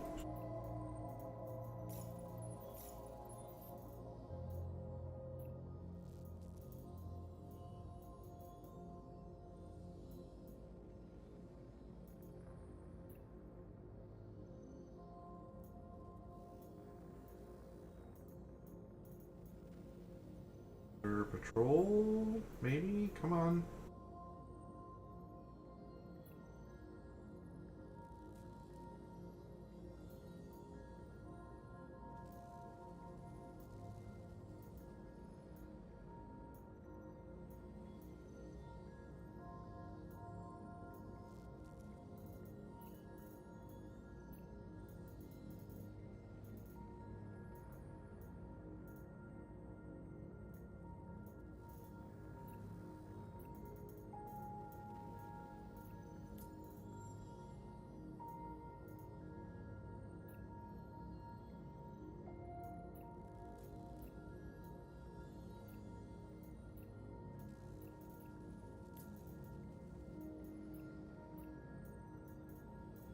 Gonna make me wait for that mission to respawn.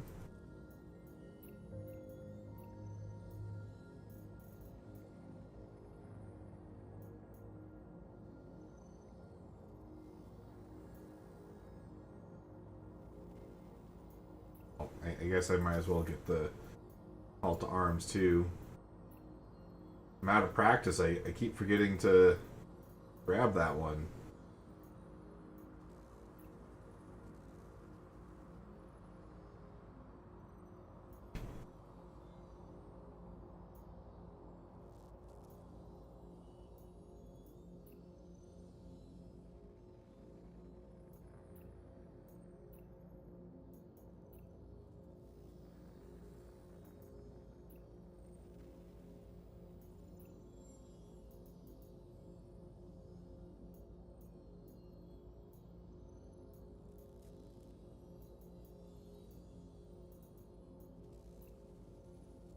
Guess we'll do this one while we wait, right?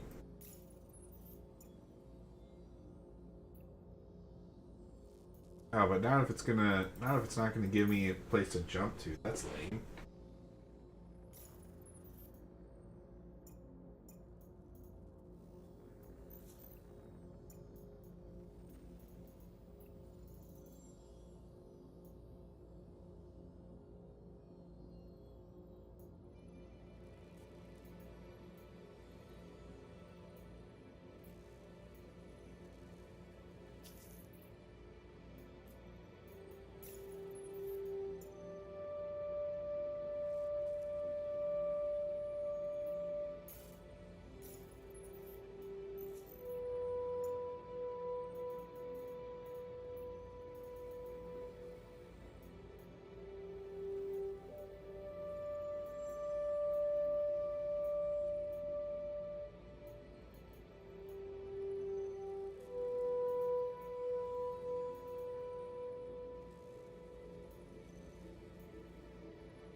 There we go.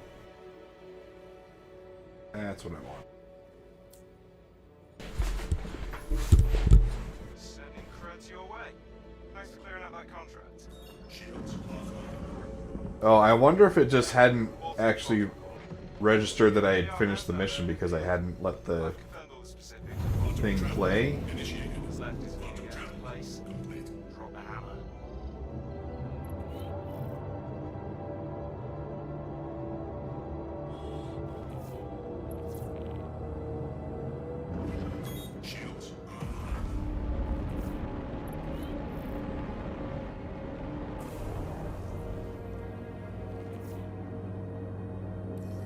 Hey, yeah, not sure why you aren't completing the contract. Don't really have anyone else to handle it, but okay. See what I can do.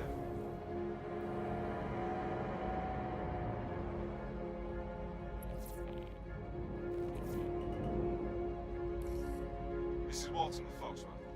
We got a hot tip on where these outlaws are going to be traveling, so this is a great chance to do some good. Bring your A game and plenty of ammo. I'm counting on you.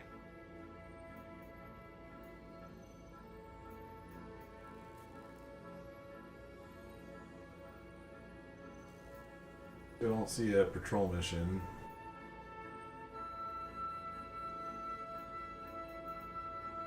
Maybe we just need to keep grinding the rep up to get more missions overall. It's about this contract not being completed. If you work for Foxwell, we expect you to finish it. Yeah, well, I expect you to send me not broken missions. How's that? So you nabbed the contract. Good to have your help. These lowlifes have been a menace, so I'm hoping you'll be able to shut them down once and for all. Head to the ambush site when you're ready, and keep it cool. Good, you're on site. I went ahead and marked a good place to post up. Should keep you pretty well hidden. You're all set. Settle in and keep chilly until they arrive.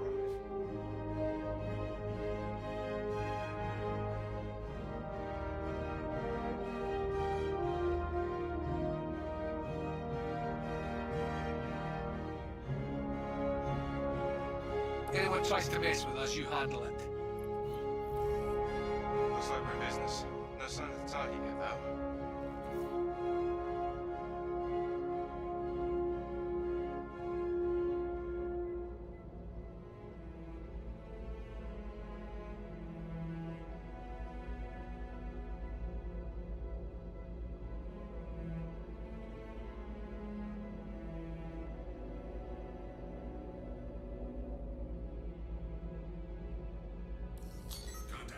target. Weapons on. Good hunting.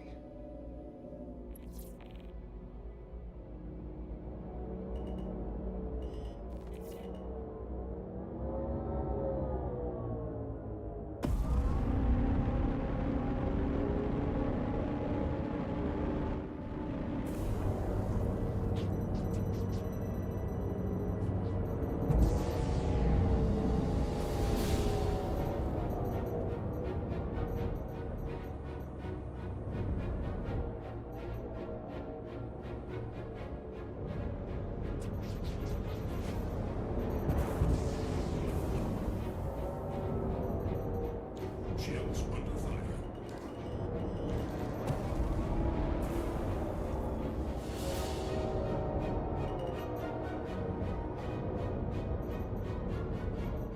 Kill. Target down. Repeat. Target down.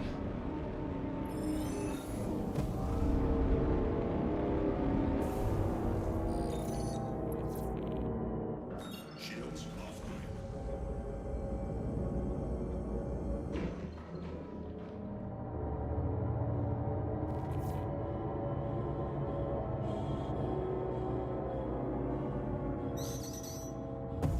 Hey, nice work.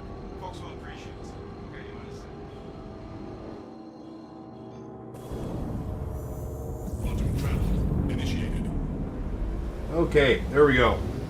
I gave up for the night. Every mission I took led to an invalid target, and Wikelo ate 150 Merc script over 3 servers. That is rough, Wesh. Yeah, I'm doing the missions, but I'm not going to cash them in on until I know that I'm not going to just lose everything. So my thought is just store them and wait until the next patch.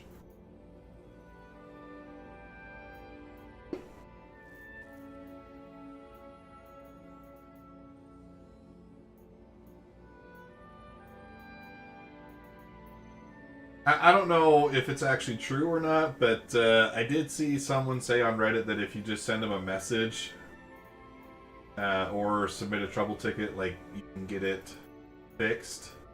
So, I don't know. 150 script, that is a lot to lose. It would be worth it in my mind to at least try and get them to give you the reward back.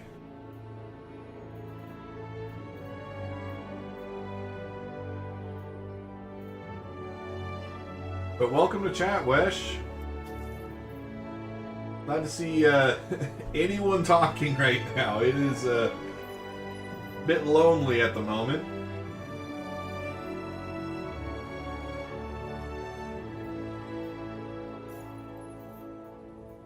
Yeah, we're not going to do that one, I guess.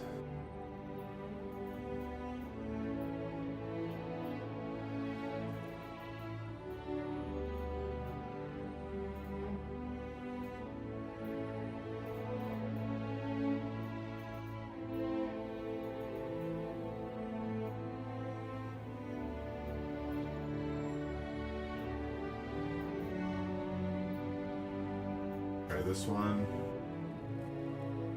It says we have 5 people watching right now. OBS is kind of confusing sometimes. It says 1 viewer on YouTube, 1 viewer on Twitch, which would mean, I don't know, 3 in Rumble, but that doesn't seem likely. I have 1,500 scripts stored. I was hoping to turn in some of the stuff to hit 340 rep. I lost an entire set of stuff for an ION on Monday. Oof. For reference, we have our handy website that we can take a look at. What did you lose?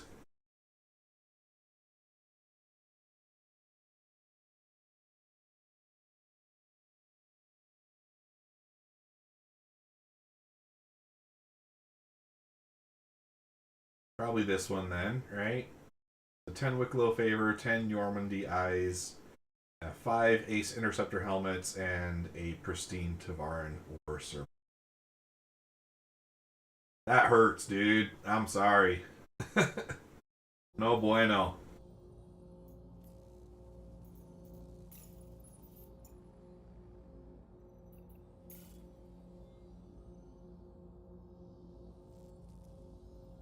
Gave us a marker. It's Walton. I'll be handling things on this end for Foxwell. Glad to have you on board. Head out to the contract site as soon as you can. Need to provide them with protection before it can be overrun. Initiated. There was one event that CIG ran not too long ago where it was dishing out just tons of MG script. That is when I got all of the script that I have in my possession. I think I had like 150.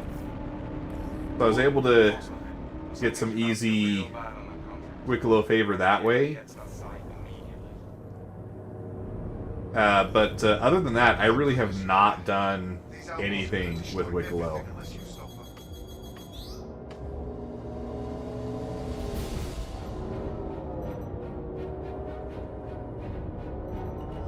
Shields under fire. Come on. Oh, my aim sucks. But it's not because of the triggers. The triggers are amazing. Made by yours truly. Eventually I'm just going to have to make an entire joystick, I think. That's the only way I'll truly be happy with the hardware.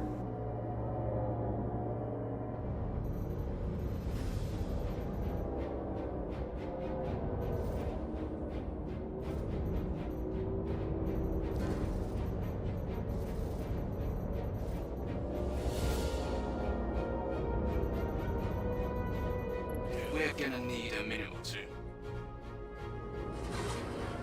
Contact.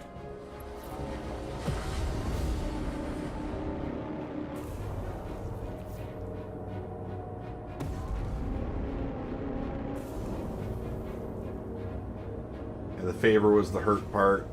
I hear you, man.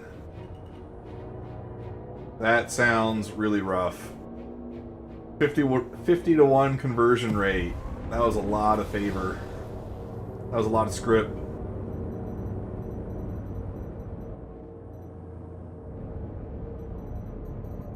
I haven't really figured out the most optimal way to farm this stuff.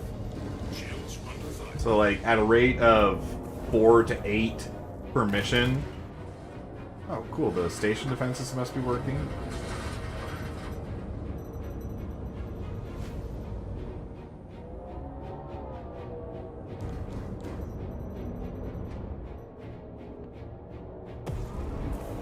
Yeah, the left stick is that's the new trigger. And it's working pretty good.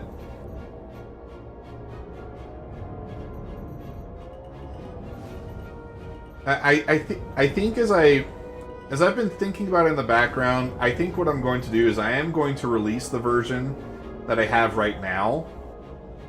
There is still a couple things that I might want to tweak, but I think we're at a point where it might actually be helpful to get player feedback. So I can release the version that I have, and then the tweaks that I make will be so minor that I'll just do it as an update to the version that gets posted. That way people don't have to like buy it twice. So that's probably what I'll do at the end of the night, is just package up these files and make them available.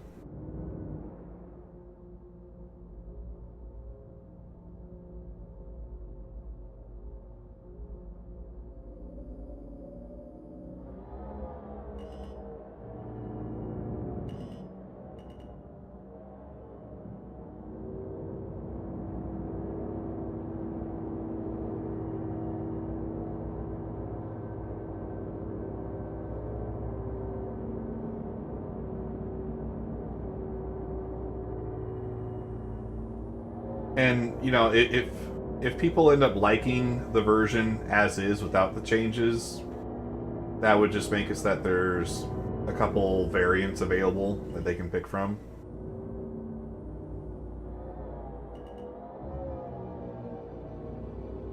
This is the annoying part about the mission. It's an escort. They don't want to fly at max speed.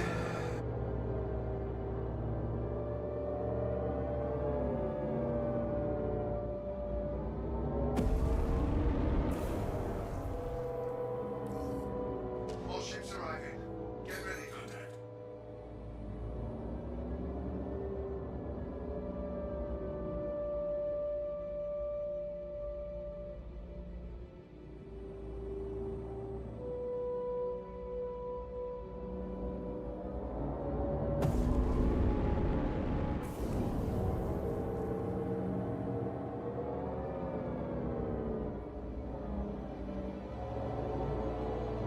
Where the hell are you going? I'm right here, dude. Chill out.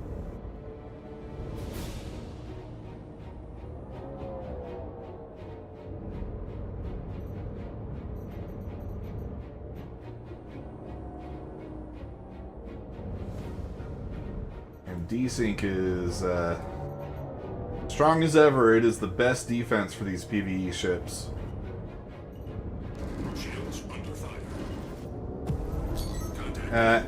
Have you guys seen the changes being talked about with armor in the Evocati test? Sounds pretty cool. Could be an end to the light fighter meta. They won't be able to kill everything in the game.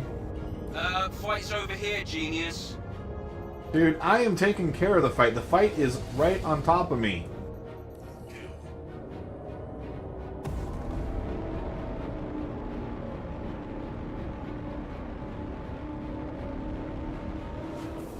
All channels! I'm under attack! Please, if you hear this, help me!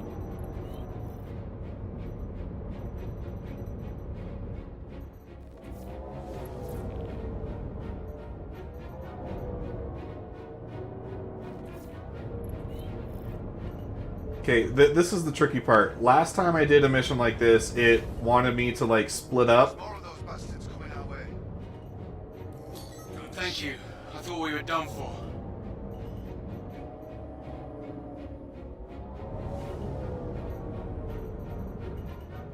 That guy's gonna have to handle it on his own for a little bit.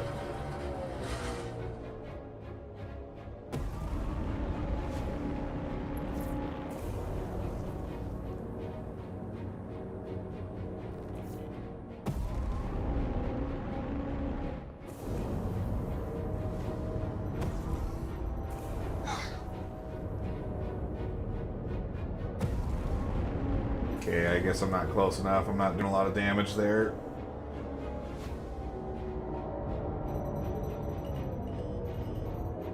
Fight's over here, genius. Contact. Look out! More ships incoming.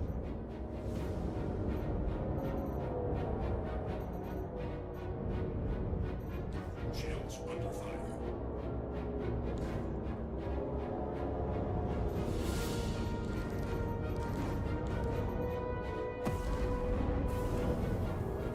Whoa! A little closer.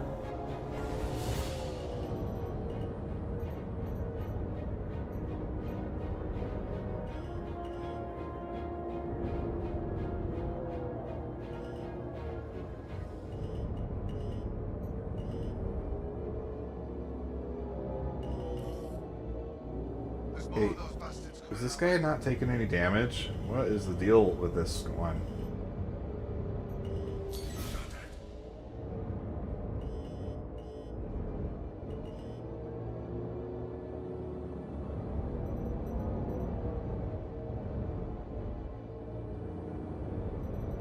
I think that cutter might be invincible.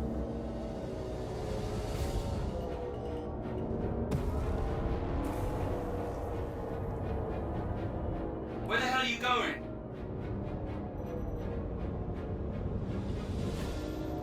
Shields under fire.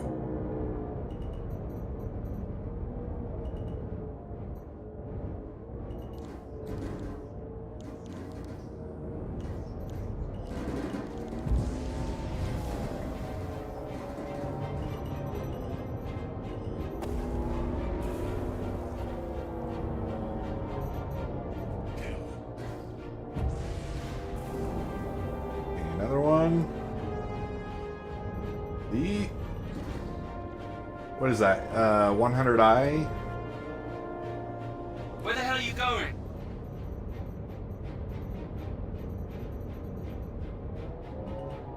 Pretty nimble.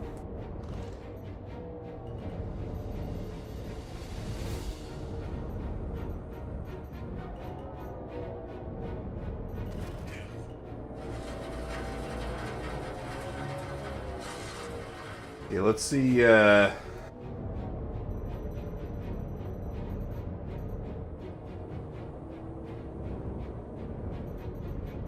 Fight's over here, genius. okay, it looks like it is actually taking damage. Maybe I was just... I don't know. Something was going on. Because I swear it wasn't before. Whoa, dude! Can't park there. He bumped into me. I didn't bump into him.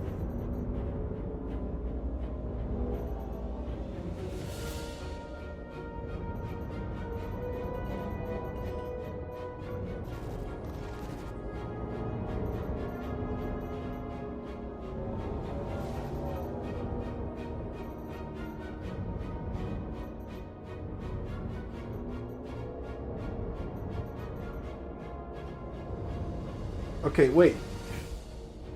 Okay, that was weird. The hull turned blue again. Though I expect the armor will really nerf the damage of PDCs. Those seem to get shielded by the rear door. Try hitting it. Okay. Yeah. I mean, but so it's like right now people are using the PDCs as a fighter screen for their larger I'm ships. heading out. Take care.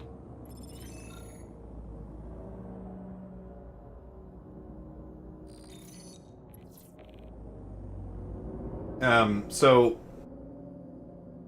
like if you're flying a 890 jump, for instance, right? Like people are relying a lot on the PDCs to do the fighting for them and keep the fighters off their back. If all of a sudden you do have armor, though, then you don't actually need the PDCs to be all that strong. Because you can let the armor actually do something.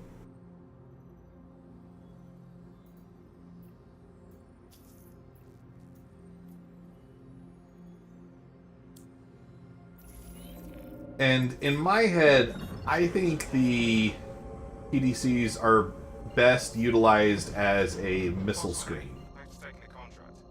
Make sure to gear up before you head out on patrol. Like, they really should not be the ship's primary means of defense. And right now, people are solo flying these large ships, and they're just using the PDCs to do all of it.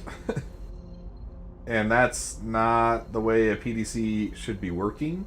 I think it should be part of the puzzle, right? Like, if you're flying a smaller ship, in order to do any real damage against a large ship like that, you do need your missiles to be effective. And so taking out the PDCs makes sense as the thing that you do first,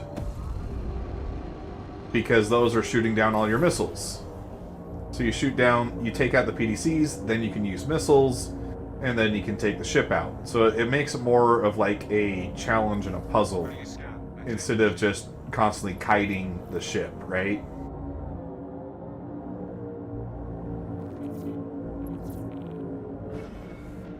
Shields online.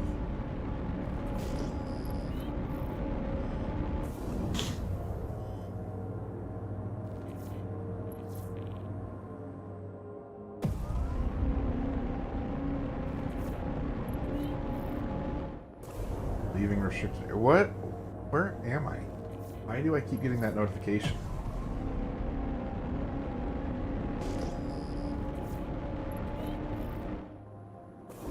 Restricted area. Vehicles will be in... I'm wondering if they will vary the NPC loadouts more. Give them deadbolts and such in 4.7 randomly. Yeah. I haven't heard that it's something that they've said that they would do, but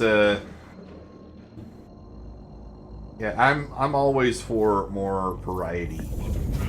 Initiated.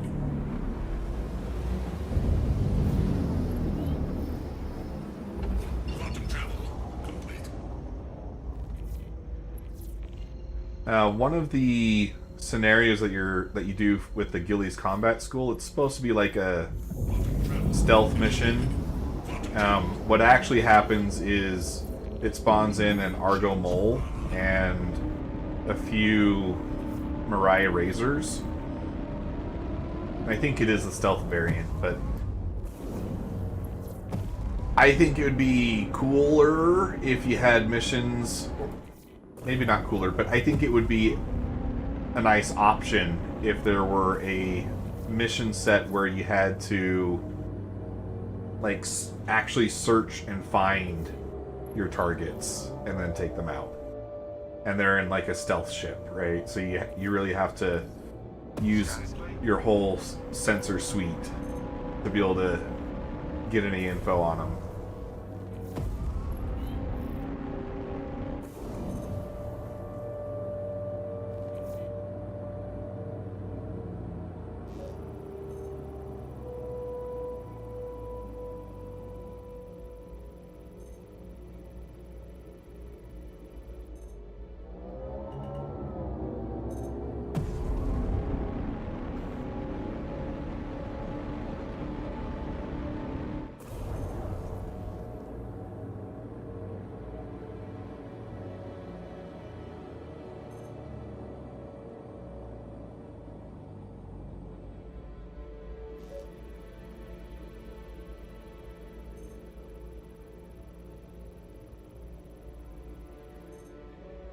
Did I see the bit about radar in 4.7? I didn't.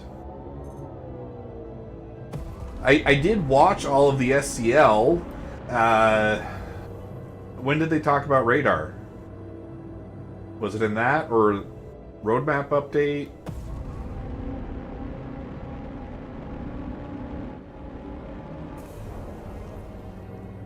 Well, I don't think it would have been in the SCL because that was Sean Tracy, and he does like tools for the developers. I don't think he would do anything directly related to radar.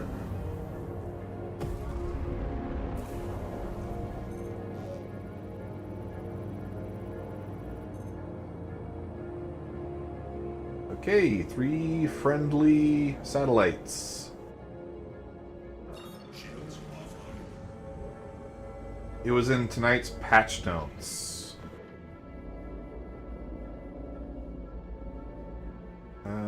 Okay.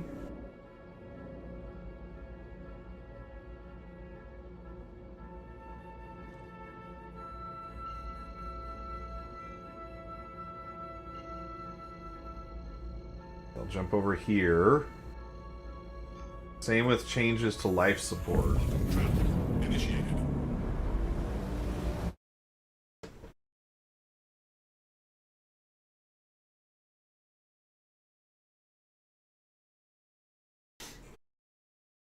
Let's see, dev tracker, right? Not these ones.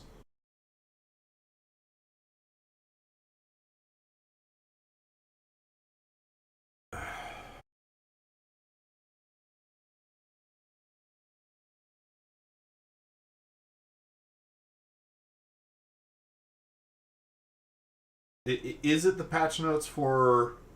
Well, okay, yeah, we're talking about 4.7, right? So, yeah, it's got to be this one.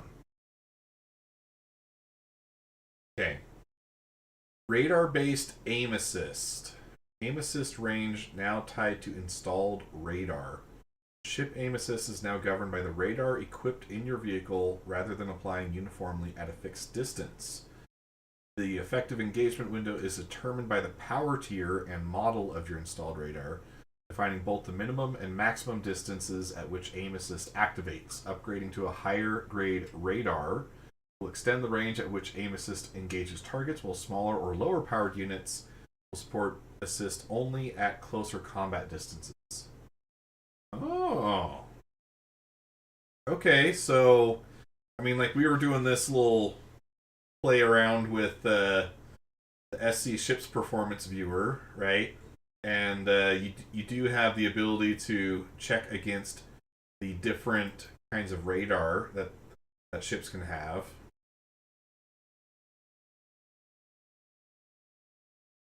Like, you can change all of these. And right now, like, that does affect the distance at which you're detected at, but they're saying that that will change the... It'll affect the aim assist. So, I'm guessing that's, like... Because you don't have to actually be super on target anymore. You just need to get, like, close, and then your guns do gimbal into the right position. So I'm guessing that's what it's talking about.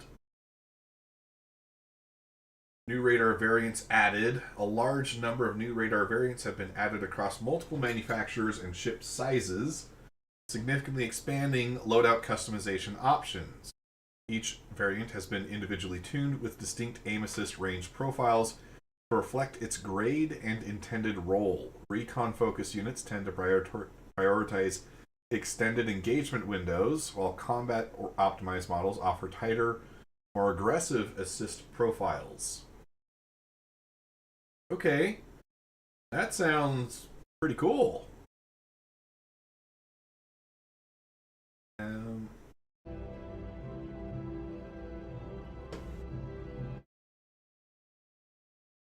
So, yeah, right now, radar is not something that you can change, right? That is just a fixed aspect of the ship.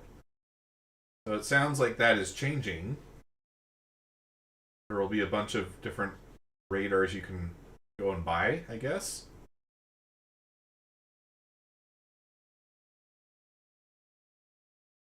Now we'll have military, stealth, industrial, and civilian variants of radar.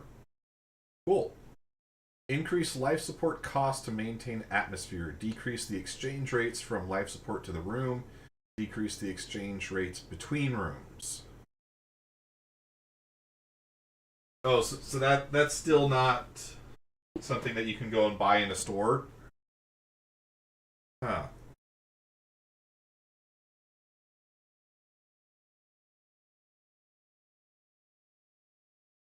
So life support, I don't know. Like, right now we still use our suits, like, all the time. Right? So that is the thing that like, until you actually run out of oxygen with your suits, which takes forever. I don't even know if that's actually a thing in the current patches. Like, I know in the past I do remember seeing an O2 counter counting down, but it lasts so long that it is never an issue. But, like, life support right now, in fact, that's something I should just turn off. It doesn't do anything for me. And that'll get me back one of these pips.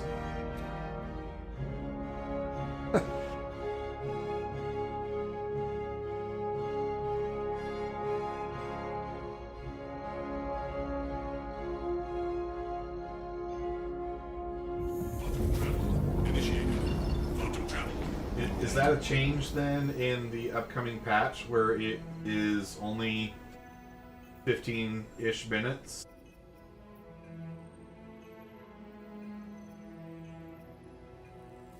Okay, so there's oxygen right now. Right now it's at 100%.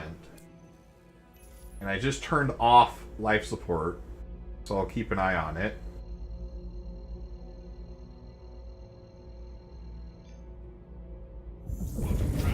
Initiated.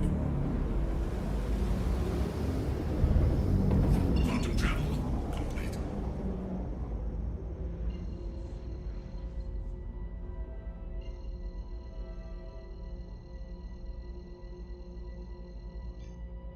Quantum travel initiated. Quantum travel complete.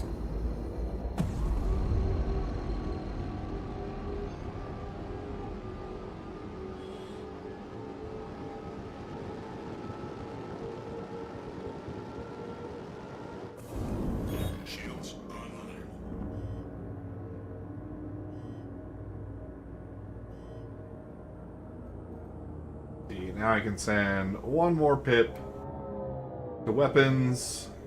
Gets me up to 75. So 50% boost.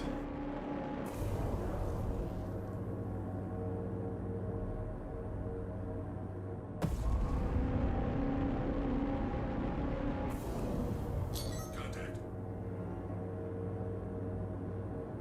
These 85X targets are really fast and nimble.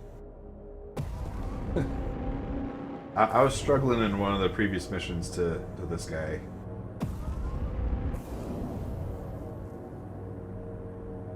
Shields under fire.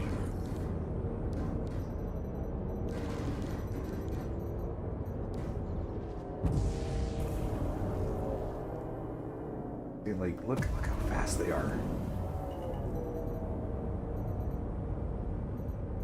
To be struggling with turn rate against an NPC is pretty nuts. I love the 85X. It's a space golf cart. I mean, what's not to love, right? It's a cool little ship.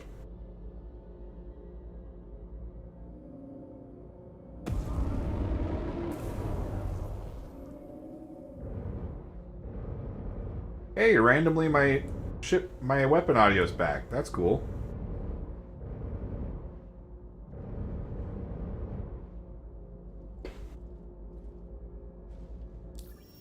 And did that mission complete? Guess so. Didn't say he paid me, but let's keep going.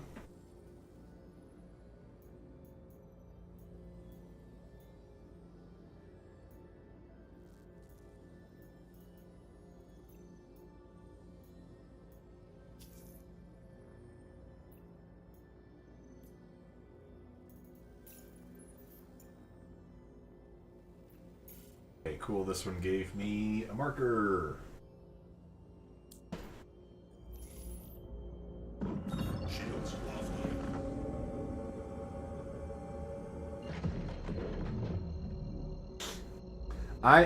I'm really excited most of all for the armor changes. Right? That has obviously the biggest impact on how the meta is going to shift. Ships like that 85X aren't going to be able to kite larger ships anymore. I know there's something to do with cannons where those still do work against armor. I haven't read too much into it. But if you're having to equip cannons, you're at a pretty big disadvantage when you go up against any other kind of fighter. So it's going to have a pretty big impact to how you have to approach fights, and you're not just going to be able to use a light fighter against everything.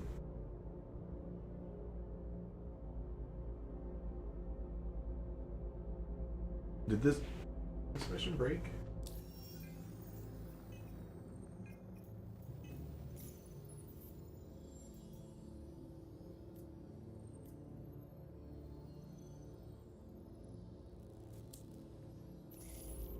Yep, it broke.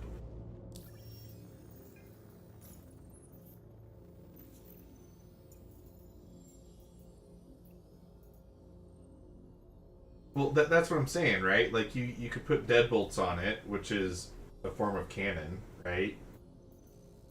You can do those, but, like, you're not going to be able to use your laser repeaters, which is what you want to use for most of the things that you are taking out in a light fighter.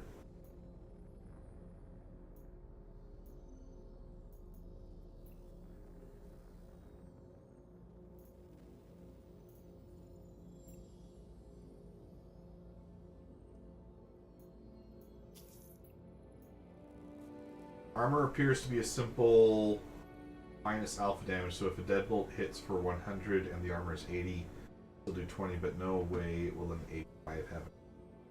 Yeah, that's the thing, right? Like I've seen it called armor gating, which I think is probably a pretty good term. It describes it pretty well. It's a skill check, essentially. Your ship has to roll high enough on the DPS through your loadout to actually serve a purpose in those kinds of fights.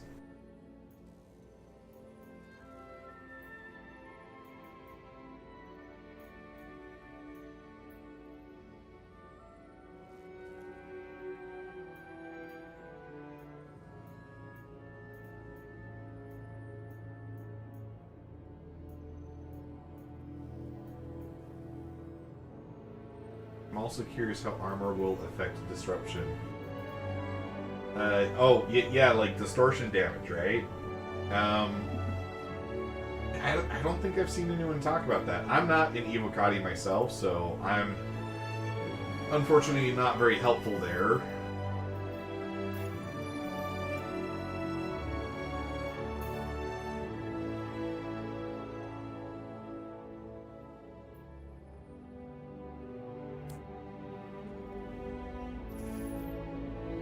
Shields offline.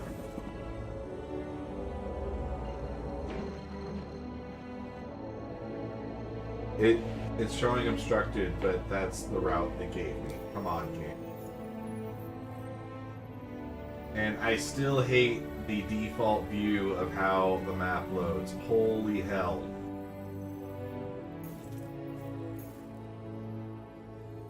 It makes me want to swear, and this is supposed to be a Christian gaming channel. I hate that change so much. I wish I could just change the default view. Like, if I'm an engineer, fine. It makes sense to have the map of the ship. Initiated. But if I'm the only pilot here, and there's nowhere else to go, I don't need the ship map. I need the star map.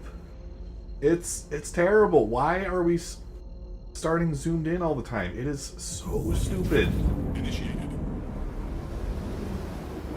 Quantum travel complete.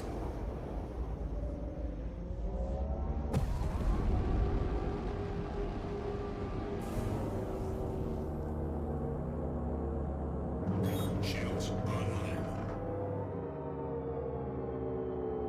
Now see, this is a good scenario for Lamb. Look at this.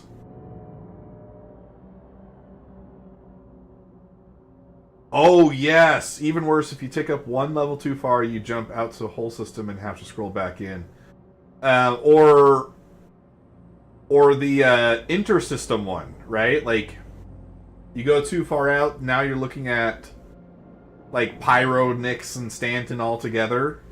That's the one that really kills me. And then the other one is when you are trying to zoom in on your location. Like last stream, I think it was, we were trying to find different jump town locations because we were farming the new FPS attachments. And you can use the star map to navigate towards them. You just look at the angle and you point yourself towards the waypoint. But if you pass it, now you're looking at the ship view again, and it's completely useless. So I would really like to just have... I mean, just give me a button, right? Like, a couple tabbed buttons over here where I do ship, planet, system, intersystem. Done. Right? Like, I'm already moving the mouse around. Just let me have some more granular control that way. It would make things so much easier.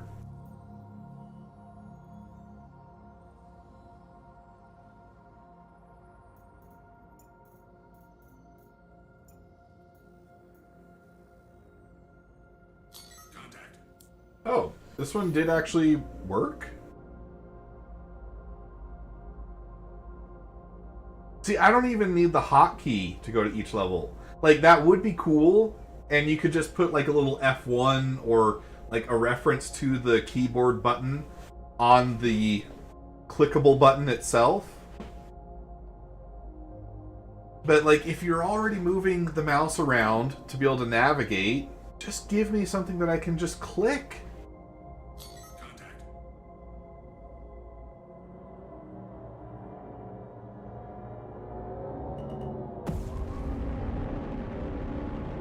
This is, like, the perfect mission for Lamp. This is a amazing view. Shields under fire.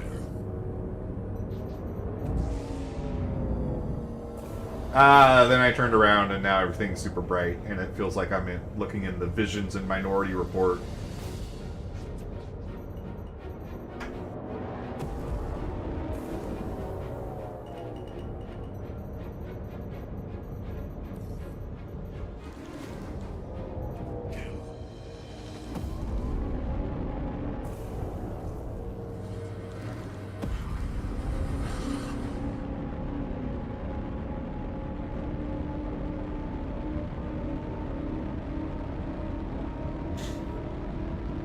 Like, Shift F2 goes to Solar, Alt F2 goes to Galaxy. It would be great for my button blocks.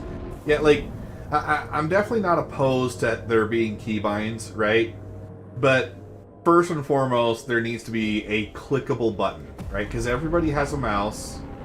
Everybody can use a mouse. And that is going to be infinitely easier than having to remember an infinite list of keybinds if you don't have, like, button boxes and stuff like that set up. But I definitely see what you're talking about. Like, if you have all those buttons set up, you might as well use them, right? Will this guy just go away?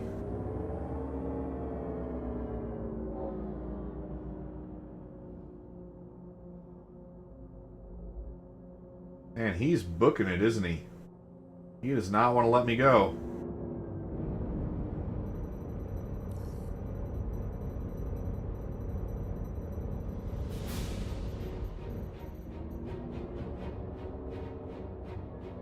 I mean, you're just a prospector, dude. It's not like you really have a chance. You should have just let me sleep. Right, like Zack Snyder's Superman.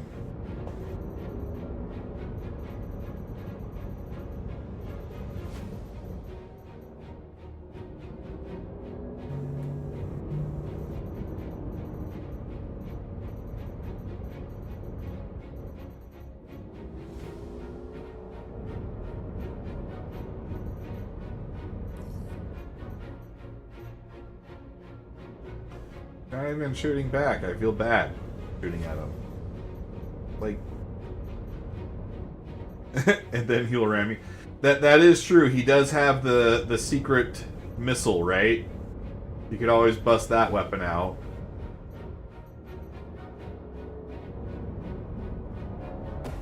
Oh, what? Now you run from me? You coward! You sought this fight out. I was going to let you live. You don't get to run anymore.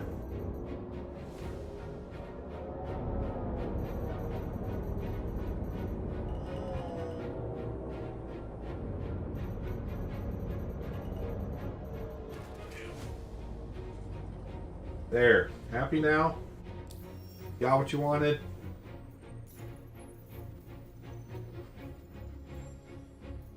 Okay, there we go. Another patrol. Oh, wait. Nope. That's history.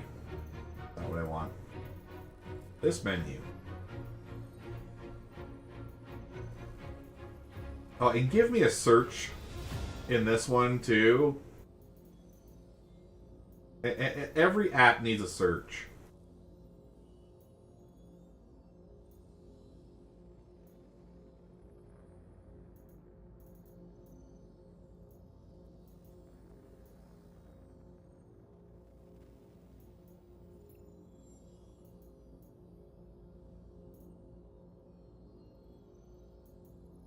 What does my rep look like for Foxwell now?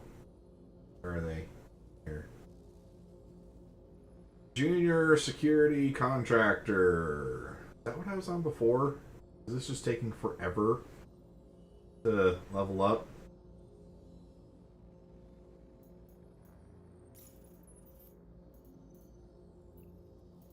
Just gotta keep on the grind.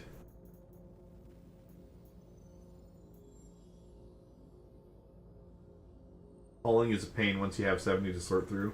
Oh, trust me, brother. I know. I know. It is a mess. Especially because the ones that I like to do for cargo tend to be these direct ones where it's just go from one location to another. I hate having to chain locations. So I could get rid of all of these if I could just filter by direct.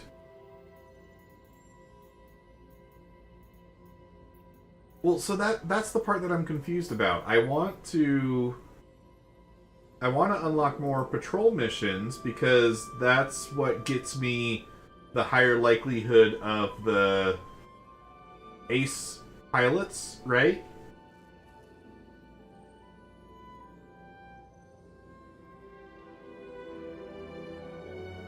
Are you saying that there's a separate patrol then?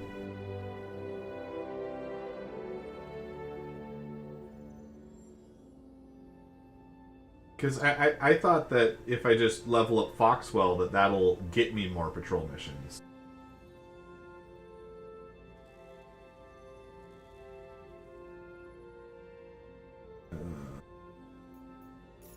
See, that's the problem that I'm running into. Like, it doesn't give me... I don't have a consistent access to a patrol mission.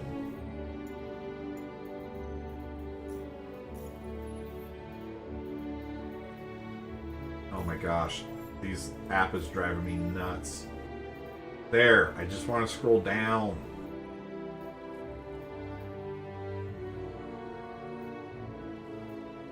Like, I have all of these ones from Foxwell, but none of them are patrols.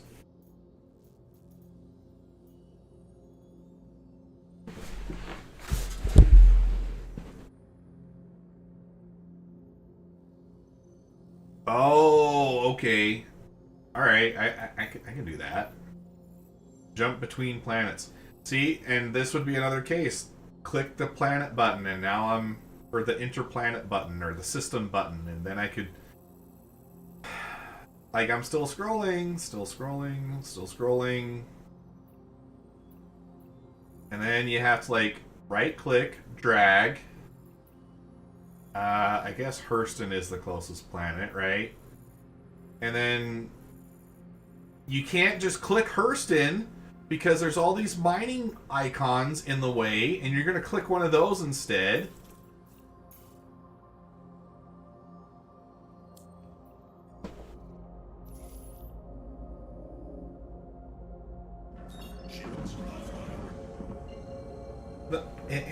Am I crazy here? Like,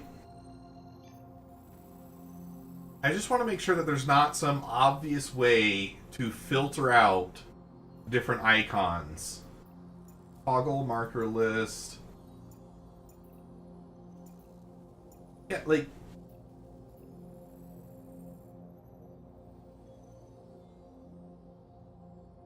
that's true. I could have typed in Hurston. That would have been faster. You're right. There is that option. But it should be easy enough to just click the planet.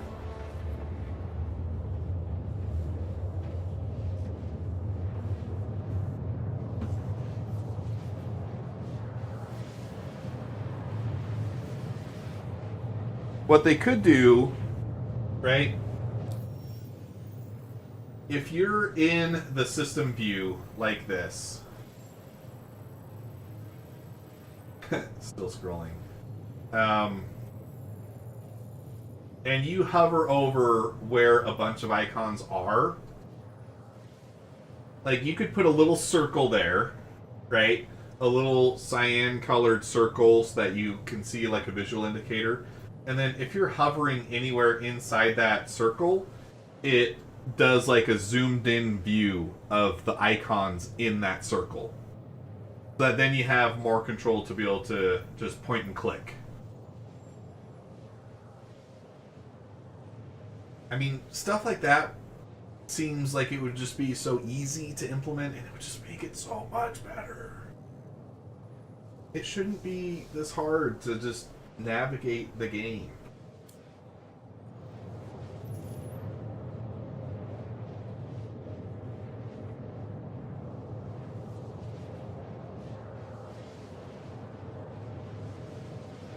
I liked it so much more when it was the new map that we have, but there were much fewer icons to have to sort through. Because then you could just click Hurston, Microtech, ArcCorp. It was easy. Now it's just way too cluttered again.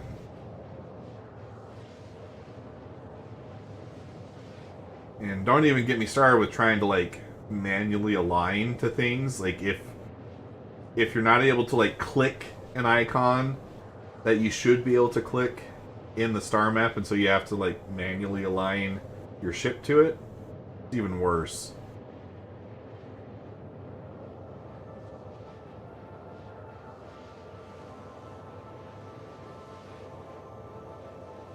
Okay, the patrol ambush missions, it's like 3, 3, 5, 5, etc. You have to do 3 yellow 1 to unlock yellow 2, then 3 to unlock orange 1, then 5 to do orange 2, etc. Okay, does the odds of getting... Yeah, I've got Toby. Do the odds of finding an ace pilot increase with the mission difficulty?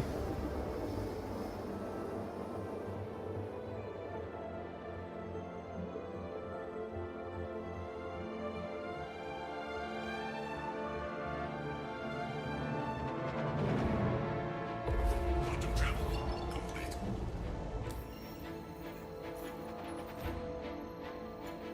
Okay, let's see here. Now we should have...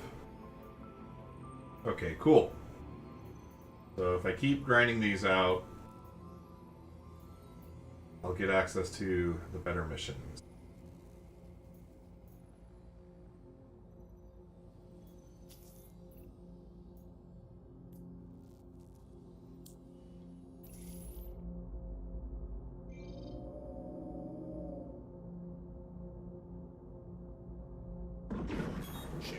Shields offline.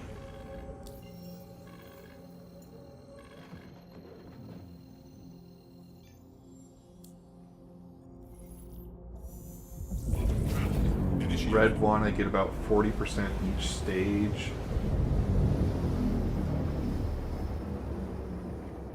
Quantum travel. What do you mean 40%? And the ace pilot has about 30% chance of having a medal now? Oh, you're talking like, okay, like 40% chance of them popping up. Okay, I think I gotcha. Shields online. Shields offline.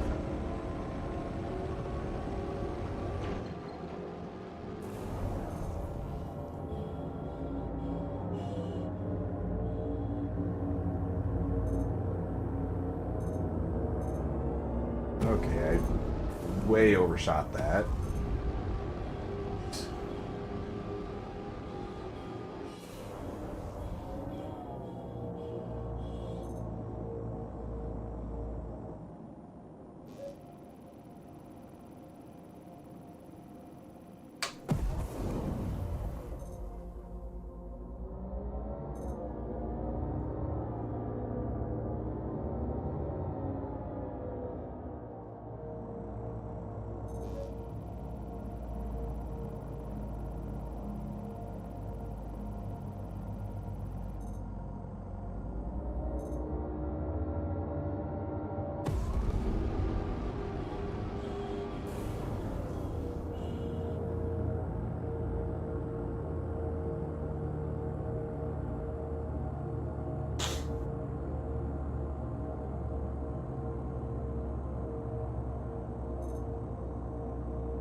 Alright, so then the next question is, how does the difficulty scale with the increase in level.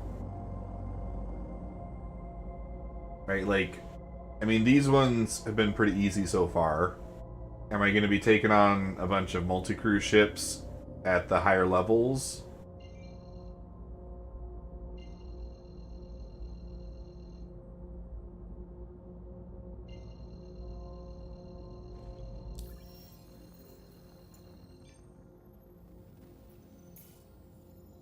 Solo Orange 2 is best unless you're cheesing it.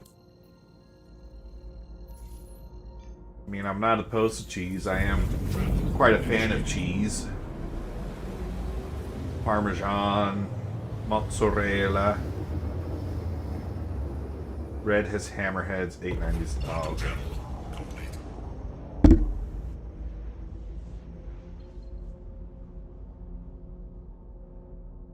My neck has been tight this week. I mean, longtime viewers of the channel know I've got kind of a messed up shoulder. I ran out of the NSAID that I take for it.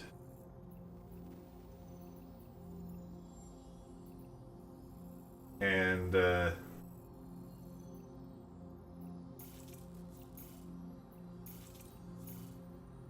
I've been having to like compensate with ibuprofen and Tylenol, and it's not having the same effect. It is just an NSAID though. I'm not talking like an opioid. It's basically like the tendons, nerves, and everything going through the shoulder. They just get inflamed and get pretty painful. So I take an anti-inflammatory to reduce that, and then I'm able to function.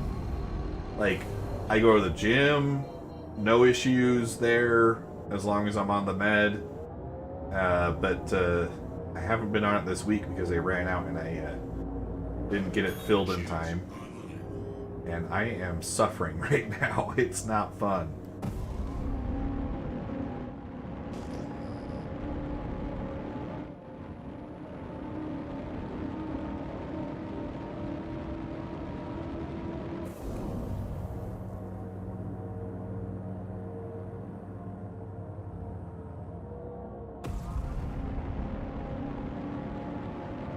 I also probably hurt myself this last week because yesterday I ran a triathlon. I'm getting ready for a sprint in September. A sprint is 750 meters in the pool, 3.1 miles on foot running, and 12.4 miles on a bike. And my gym bro and I decided that yesterday was going to be a good opportunity to set a baseline for me to see what kind of time I'm at, to see that we can try to improve before September. So we just did 12.4 miles on the bike, 3.1 miles on the treadmill, and then 750 meters in the pool. Let's see. I can add up the times. I don't actually know what the time is. So 31:15, 52:48, 46:54.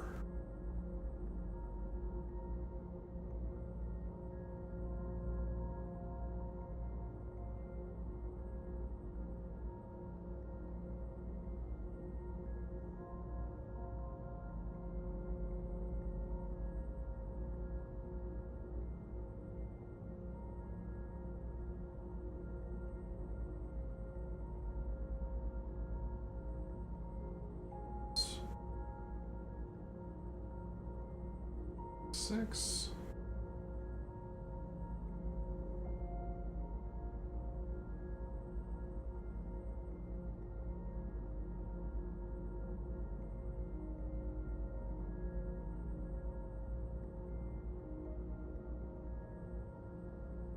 And last one, 31.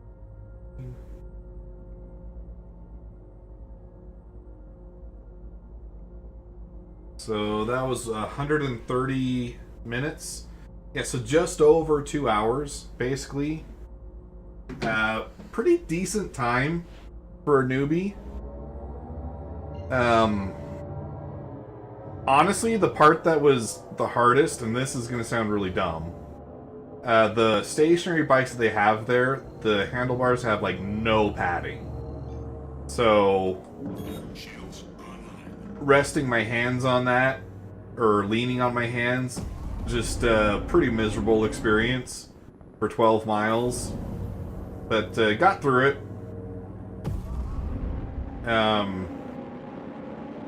I think that might have hurt my arms a little bit, though, just because I was constantly uncomfortable. And so I was doing weird things trying to compensate. The other part is I started adding shrugs to my row sets. It's like when I do a seated row, now I'll do the set and then I'll do some shrugs afterwards because your biceps get tired before your back does. And I was watching a Jeff Nippard video where he was saying, yeah, just do some shrugs at the end because you'll probably be able to pound a bunch of those out. And then you can target your mid-back muscles, which are hard to hit otherwise. And yeah, sure enough, you can do like, or at least in my case, I was able to easily do like 10 shrugs from a seated position after doing the seated row. But then my back has been on fire. Those are clearly some muscles that are not used to being hit like that.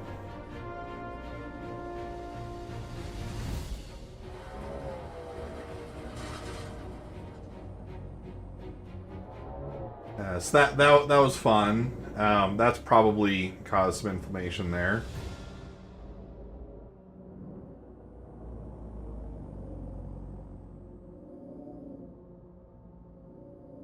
Okay.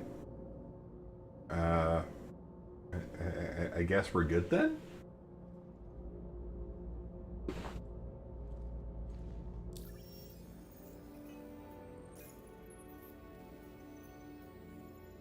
Yeah, okay.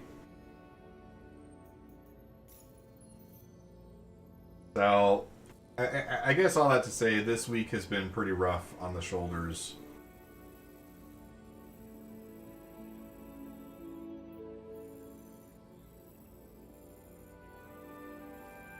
Don't get old, kids. It sucks.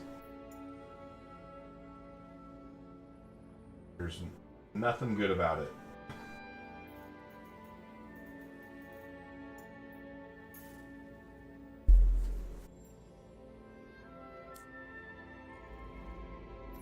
You don't even get to pick your own bedtime. Your body does that for you. Shields offline.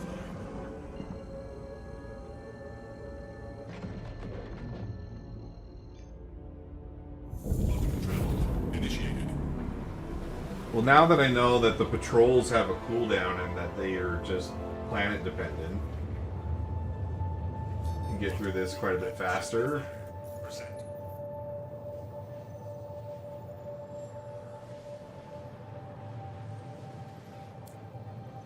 If you want to know all about that. Yeah, I feel like after 25 or 30, you just pick up a new problem like every 5 years. I've had the shoulder thing since I was about 25. And just part of me now sucks.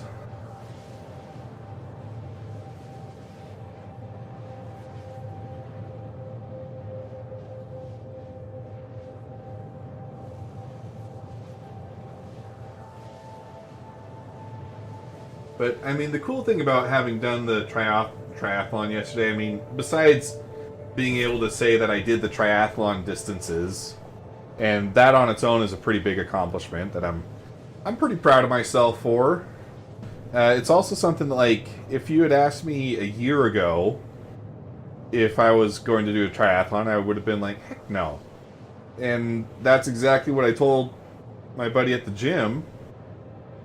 And he's always been a pretty good endurance athlete. But then going to the gym, I'm doing treadmill, bike, and pool as a way to add variety to my cardio sessions. And when I first started going to the gym, I could do like 10 minutes on the treadmill, and then I was just completely gassed. That quickly started getting longer and longer, and now I can... I mean, it's not easy to do, right? But it's well within my capacity to do an hour on the treadmill, going 3.5 miles an hour, right? That tends to be my typical hour of cardio if I'm doing treadmill that day.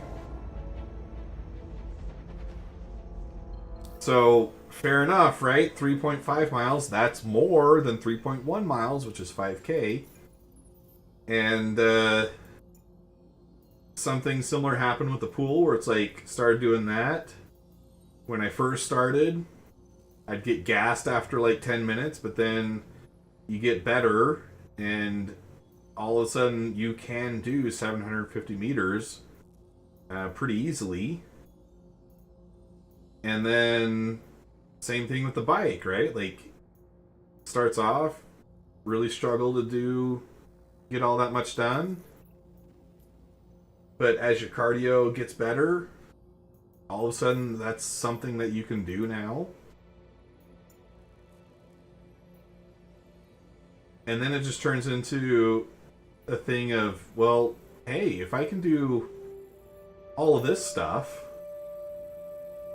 then why don't I just stitch it all together? Right?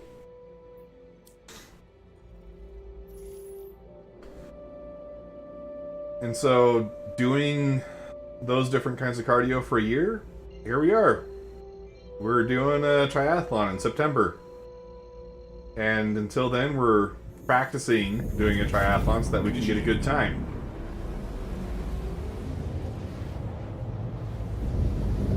And I'm actually really looking forward to it. I'm excited to be able to say, Quantum travel. yeah, man, I did a triathlon.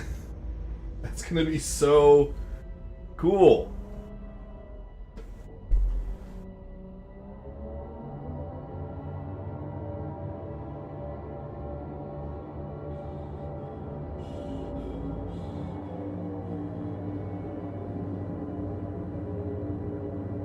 It's close enough that I don't want to risk losing the mission, so I'm going to go ahead and do this. Set it in decoupled and just send it flying over there for a couple minutes. And like when I first started going to the gym, I hated running. Right, like in Back to the Future, right? Doc Brown is talking to those guys in the saloon, and he's telling them, the future, you won't have to run anywhere. You'll have vehicles to take you everywhere you need to go. And someone asks him, so you don't have to run anymore? And he's like, no. Well, people run, but they run for recreation, for fun. And well, what the hell kind of fun is that? Like, that was very much my mentality. I hated running, but now it's like, it's not something I enjoy, right? But it's the victory at the end, right? Like being able to say, yeah, I ran 3.5 miles today. Or like 2 weeks ago, we hiked Stewart Falls. Super snowy, little treacherous, slipping and sliding everywhere. But get to the top, and we're able to take these beautiful pictures of this iced over waterfall that most people are not going to ever see in person like that, right? Because most people are going to stay at home, and if they do a hike, they're going to do it in the summertime. But we had the whole mountain to ourselves for the most part. Like, there was a few other people on the trail, but it wasn't nearly as busy. And while we're up there, we actually got to watch a huge section of the waterfall fall off and crash to the ground. And, like, we were there for that moment. It was super cool. And, like, the hike itself, it's not, like, it's not fun suffering through all of that and going through all the snow, right? But you get to the top of the mountain and you're looking at this beautiful waterfall and this huge vista of this valley below you, and it's just unmatched. And then you get those serotonin spikes where it's like, I did something really cool today. And that's what the cardio sessions have turned into, where it's like, well, and weightlifting, right? Like, there's nothing intrinsically fun about doing a chest press or a bench press or anything like that. But it's the victories that you keep building up over time, where it's like, yeah, I benched 240 now. You know? Like, that is super cool. Now, that is on the chest press machine. I'm working on getting that back up to the same weight on the bench press. You know, doing it strict with the barbell. But on the chest press, yeah, I bench 240.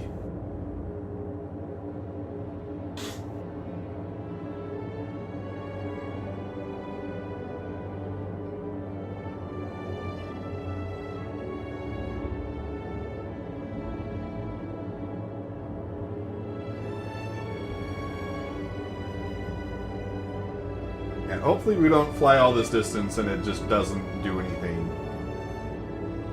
Hate for this to all be a wasted trip, but we are almost halfway there.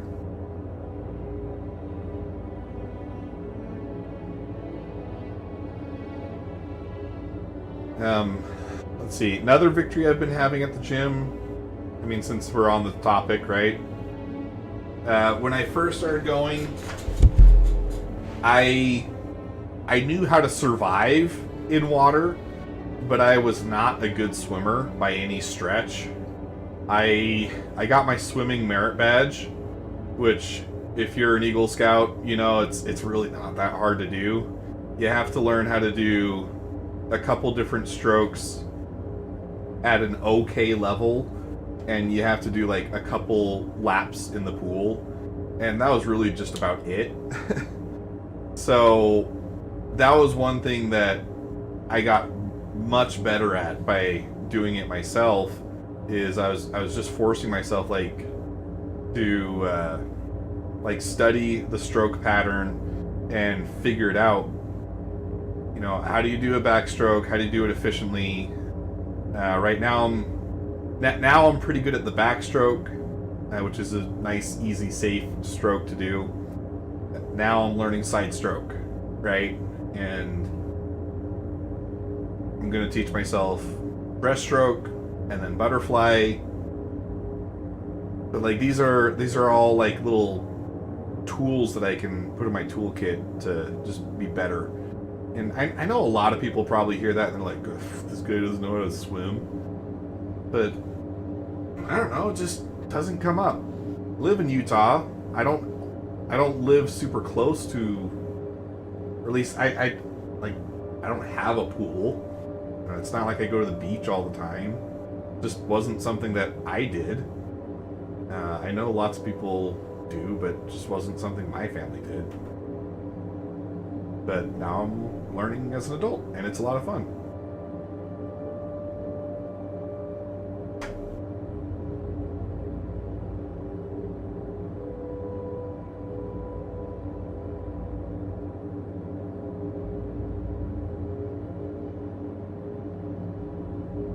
And I'm gonna do a triathlon in September.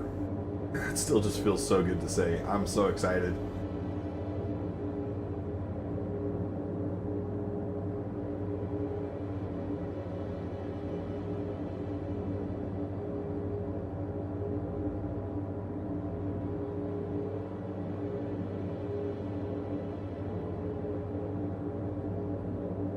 Guessing I'm going to that big old rock out there, huh?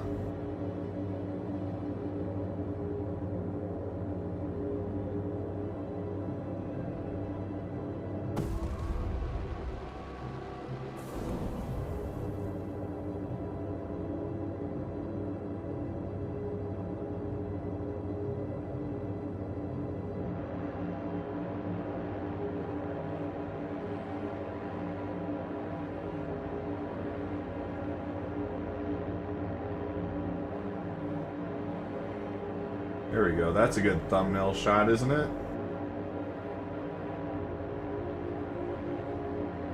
Gladius is just such a beautiful ship.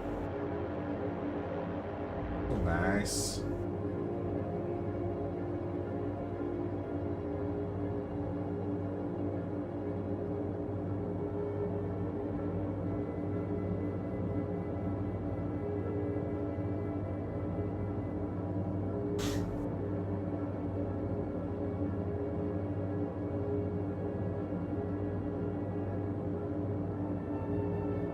It looks like it's one of those borehole asteroids.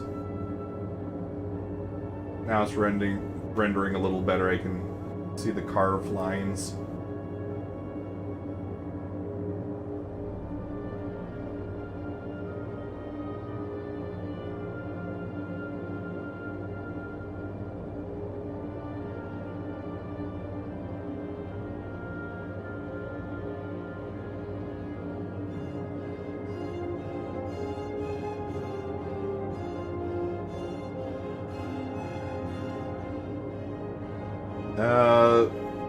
Clearing trees most of today. Tossing rounds all day into the trailer. You're talking like chunks of wood trunk, right? Or wood trunk. Tree trunk.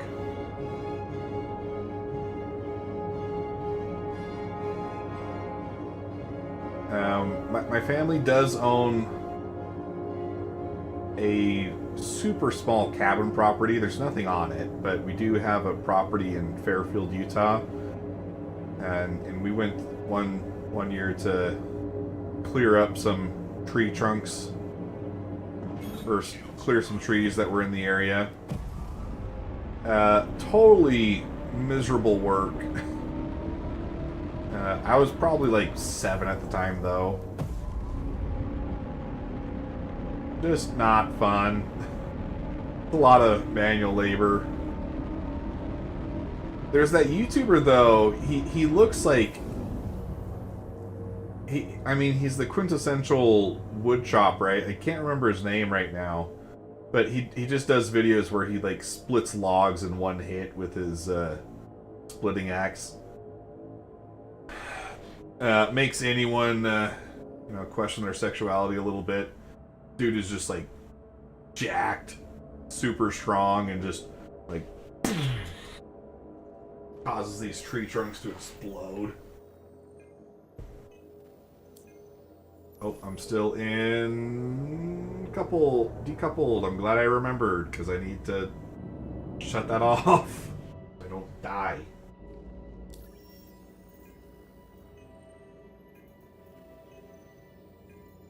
And then, like, if you have a...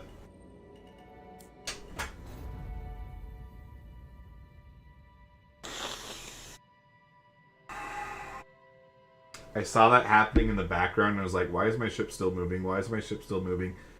And then my hands weren't moving fast enough to stop me from dying. That sucks.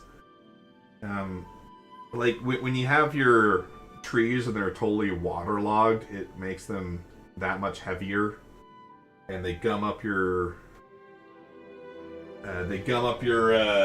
chainsaw, and it doesn't cut well, and just makes everything so much worse.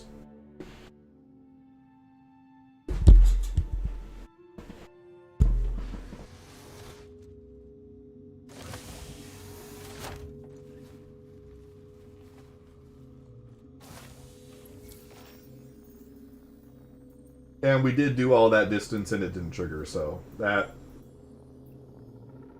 Thank you, CIG. that was super cool.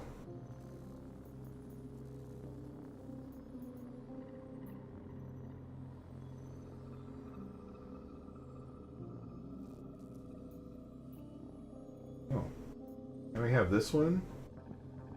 The orbital laser platform is owned and operated by the...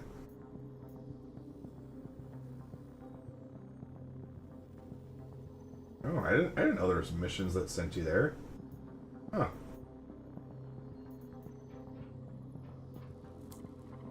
Yeah, I'm in Western Washington. Everything is wet most of the time. Our own little Great Britain, right?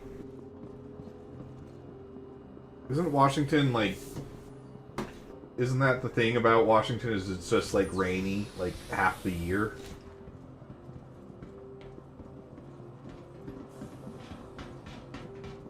Status just by being here. Already taken. Warren Ashcroft, contact the front desk.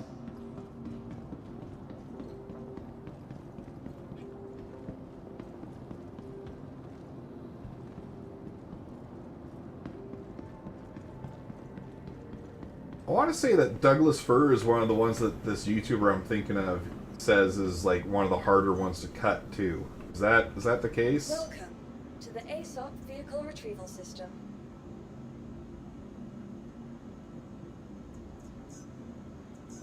Your insurance claim, your vehicle has been moved to our storage facility. I want to switch it up. Did I not? Did I not do a claim on these ships? I swear I did. Your insurance claim has been sent. Western is Eastern Washington is high desert. Okay. I swear I did a claim on those ships. What the heck?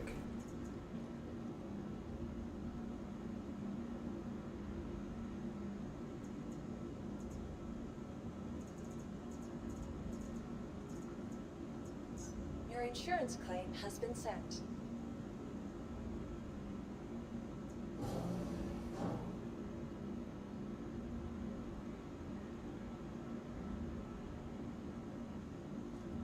Please visit us again. Goodbye.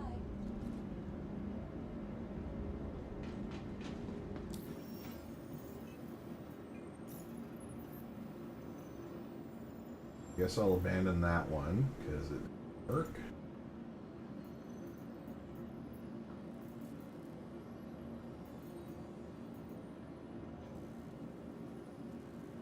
Doug fir is what you grow for money these days. It's not hard to deal with. The red alder is a danger, though. It dies around 20 years and drops big limbs when you go near it. Oh. So it just gets... Sounds like it just gets kind of fragile as it gets older.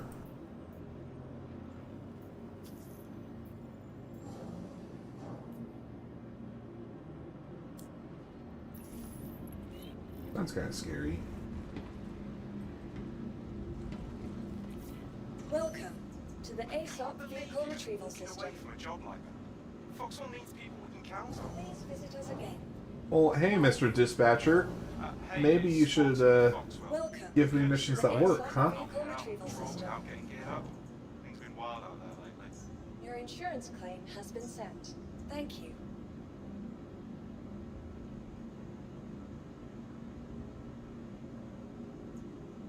Your vehicle has been moved to our storage. Please visit us again. And let's see. Well, actually, no. I did just die, huh? So my my water was running low before I died, but now I'm good. I can just get back out there. Vehicle selected. Stand by. Your vehicle has been delivered to the following location. Please visit us again. Which one's the tree that they grow for? Is it poplar that they make? That's good for making paper from because it grows super fast.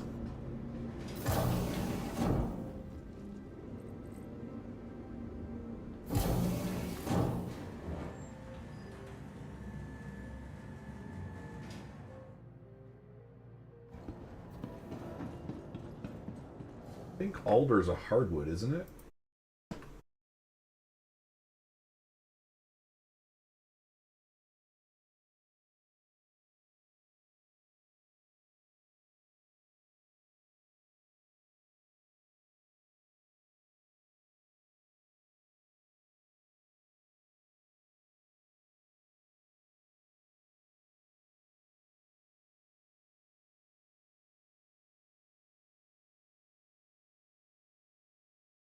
All right, this is the one I was thinking of. Yeah, I think my guitar downstairs is made with a An alder neck. But I don't know.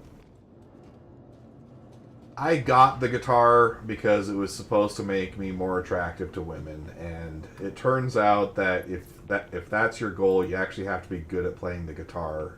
And I've never invested enough time to get to that stage, so it's largely been an ornament.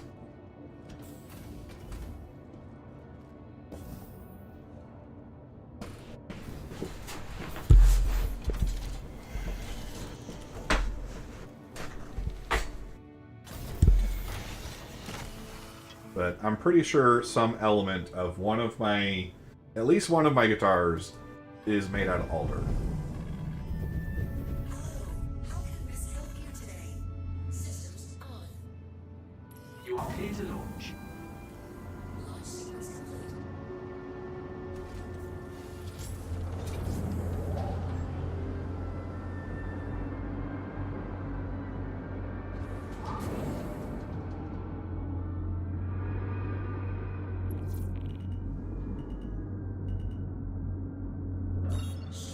Thank you, and please visit again.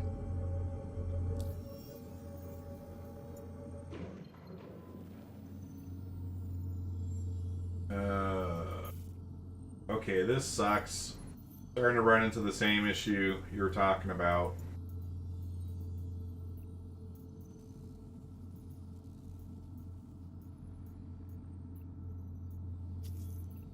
Invalid targets. Let's hope we can get this to work. I just want to get one more before we close the stream.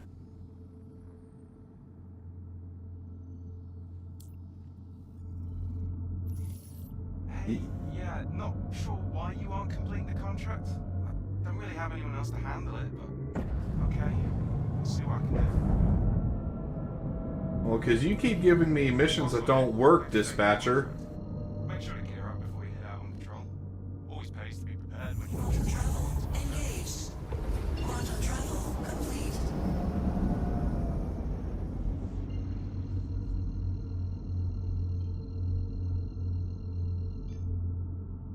Quantum travel engaged.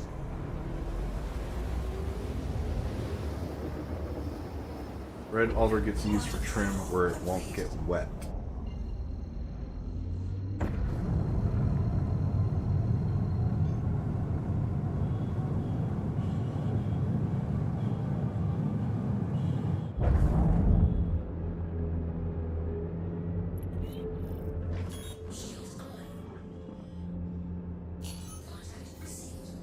got a ship in distress. Time to be a hero.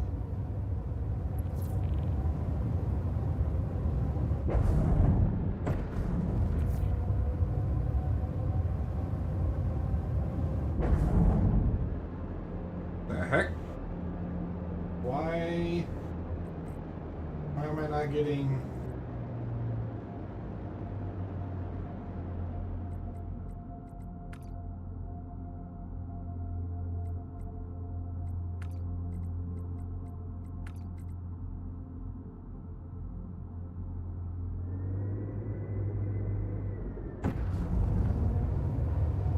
There we go. Mayday, mayday! Outlaws are I attacking guess I my don't have ship! a good power plant on this ship.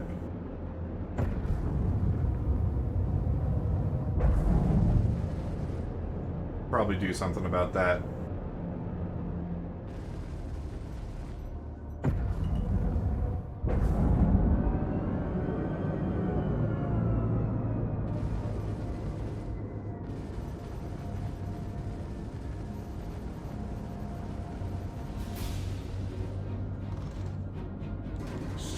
Thank you. I thought we were done for. Thanks for grabbing this. Just spoke with the pilot and they're anxiously awaiting your arrival. Don't let us down. Scans are clean.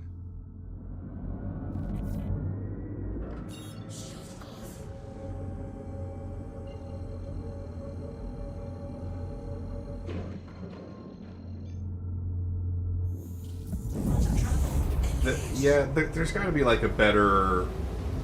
There's got to be something I can do about that though, right? Like, put in a better power plant.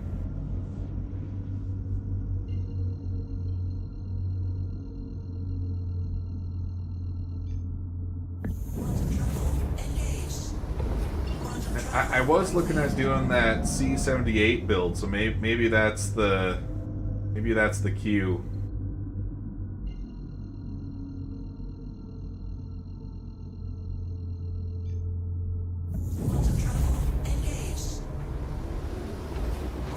But that one relies more on.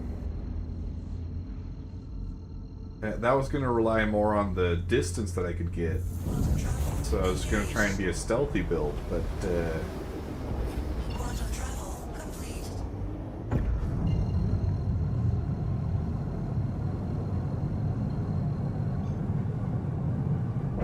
it does have. It is 4 size 4s, so it's. I mean, you get a ton of ammo that way. Hold tight while I scan the sector. The military will give you 1 more, but you should really just get 2 stealth coolers so they quit grabbing all your power randomly. Okay, yeah, that makes a lot of sense.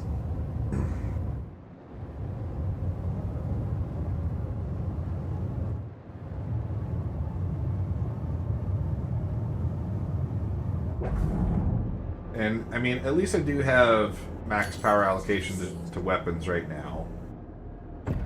With the coolers on lower power.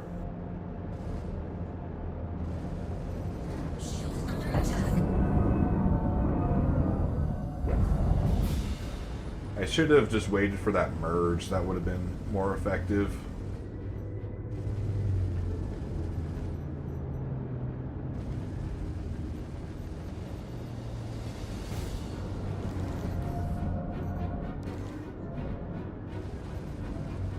Does the Shiv come with special Gatlings that I can't find elsewhere? Is that why I want those?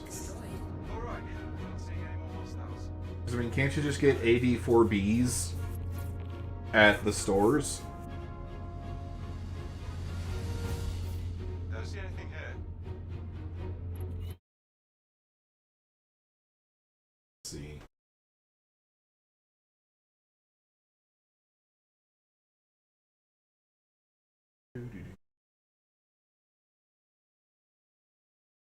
Gray's Market, Shiv.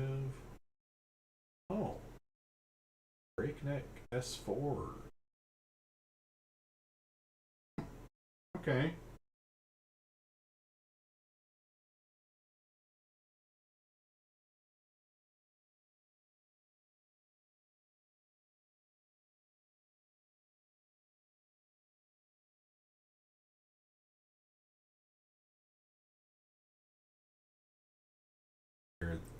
Pair these then. Burst DPS. And it would look like the 84B has higher alpha. Duration looks the same. Oh, but it's that max ammo. That's what it is, huh? Twice the ammo. Twice the ammo, and what is that? 60% the damage?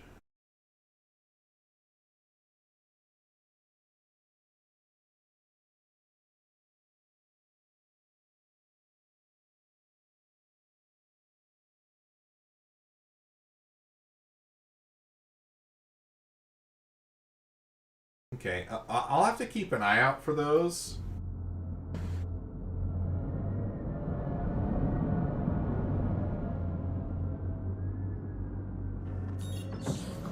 But at least if I do the 84Bs, right? Like, those aren't a bad option.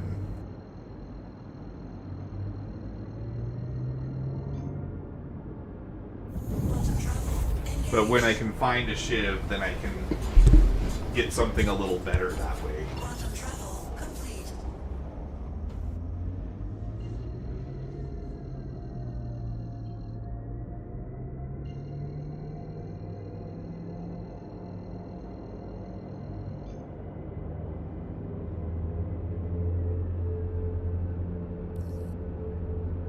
Hey, I'm not seeing anything yet. I'm gonna do a deeper scan. Stand by.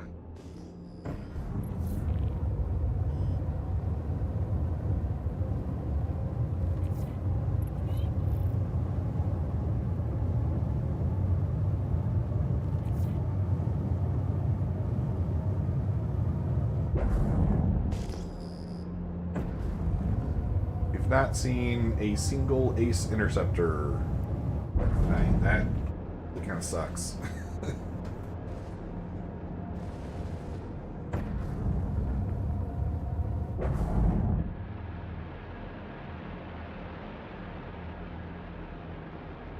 Nothing on scope.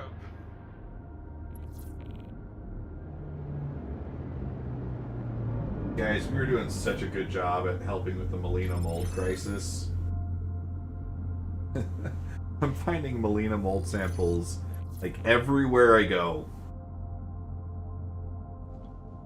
I think the mold thinks that we are doing fantastic.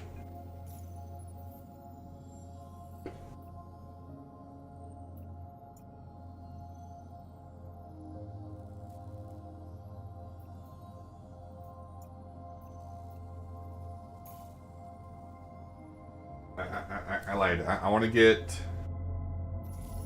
We're clear. I want to get another mission in.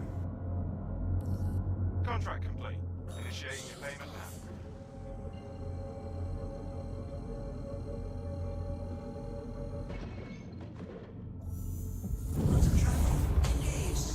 now. 4.7 will probably kill them though due to armor.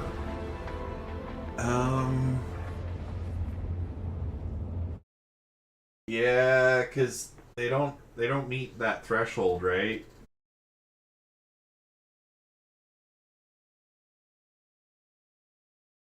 I mean, technically with the 84B, right, you are above that 80 alpha damage.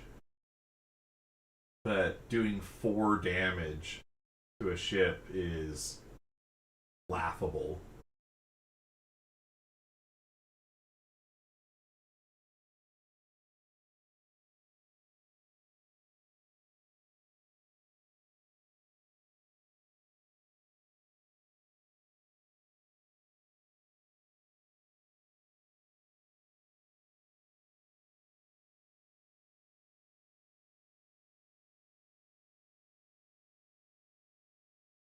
Oh yeah, okay, so you're gonna have to lead your targets a lot less with that speed. That is true. I didn't check that.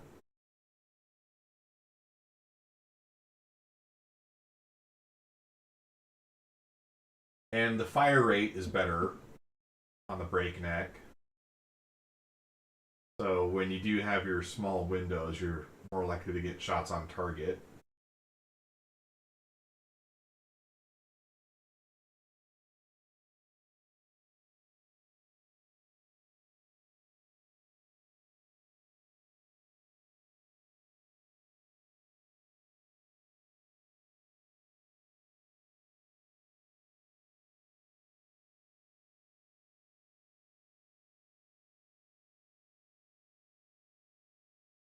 I'm trying to do a stealthy build. I do need frame 3.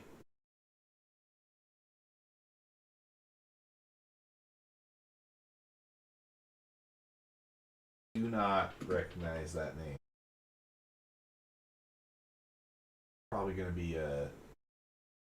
Oh, yeah.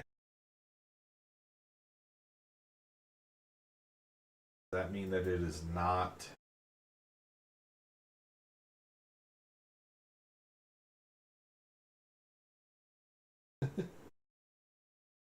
Not available to swap to because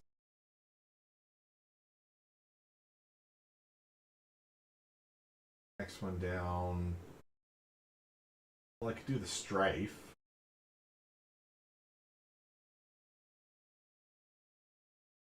Ooh, and the strife does get quite a bit better alpha damage than the C788s.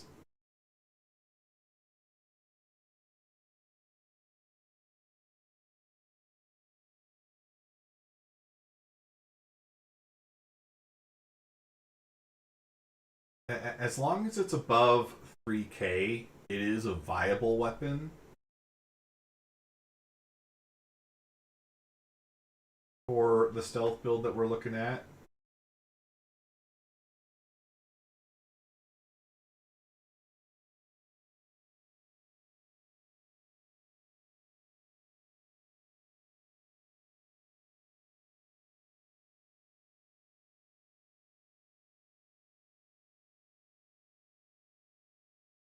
Oh, that's for the ion.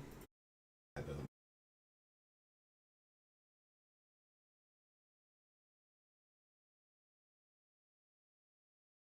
Could do M9s though.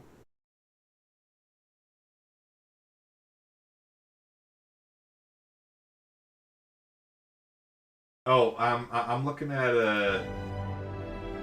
We were looking at doing a stealth Guardian build. I can show you actually.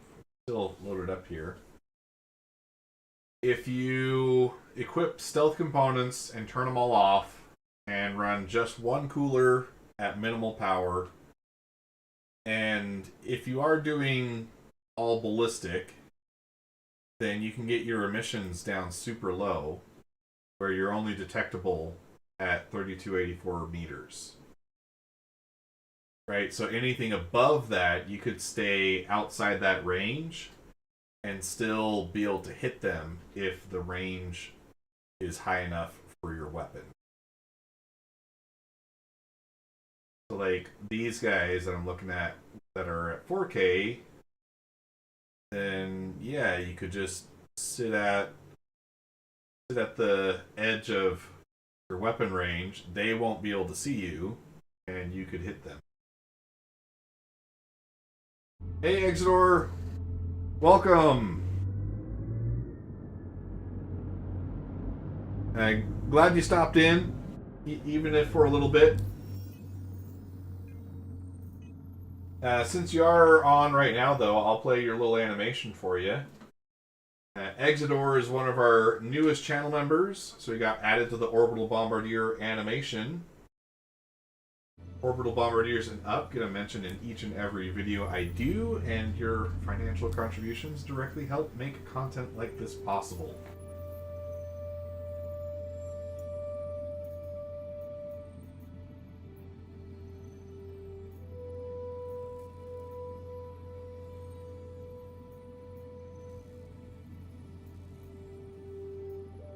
And I do think I am going to go through and slow that down a little bit, because that name is just moving way too fast, isn't it?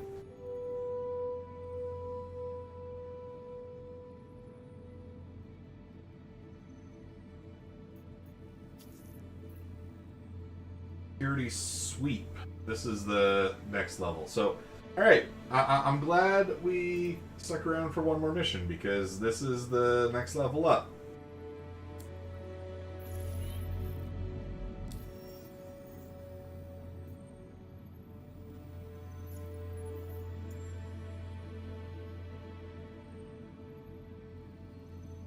And it's invalid target.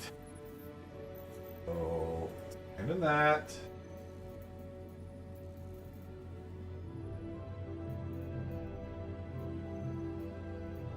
Please give it back to me.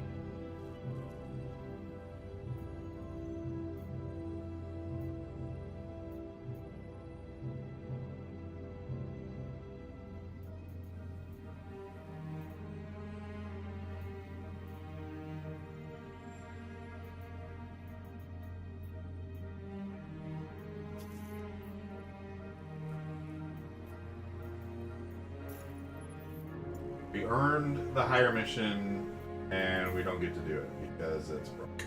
That's...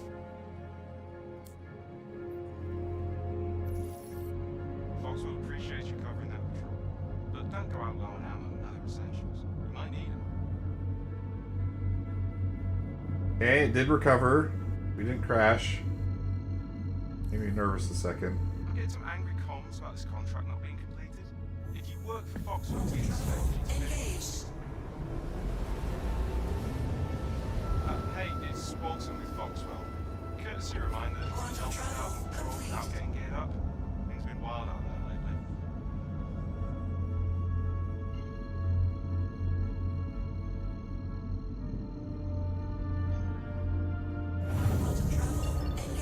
Yeah, 5 of those, and then it's up a tier again. If you can do them. I assume doing the level 1s, though, these have still got to earn me progress towards that tier, right? Just maybe not as quickly.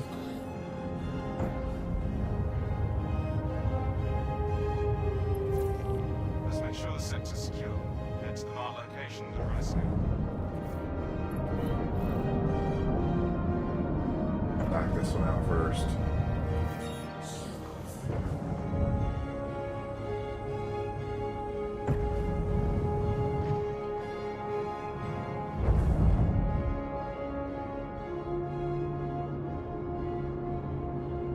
Wait, no.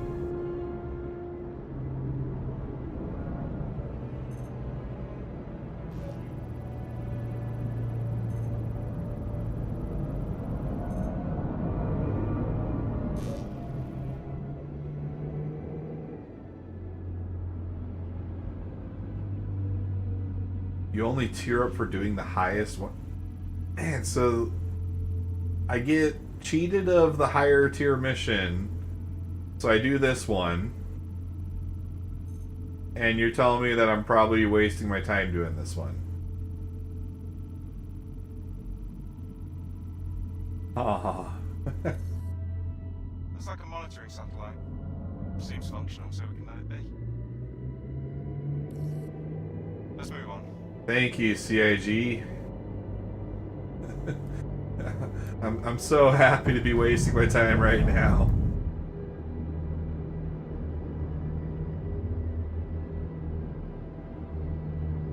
Does the mission just come? Does the mission come back though?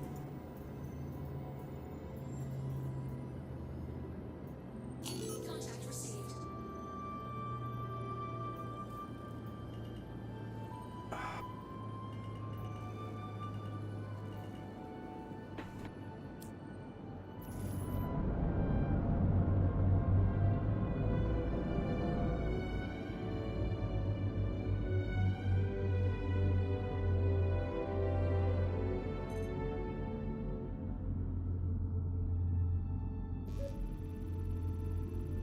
Yep, just script to have Wikelo eat and not give you your reward.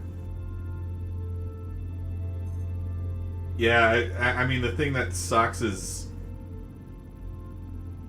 like if you turn in anything to Wikelo, make sure you get a screenshot to show that yes, I was there, I did the job, and Wikelo cheated me. Head to the next point.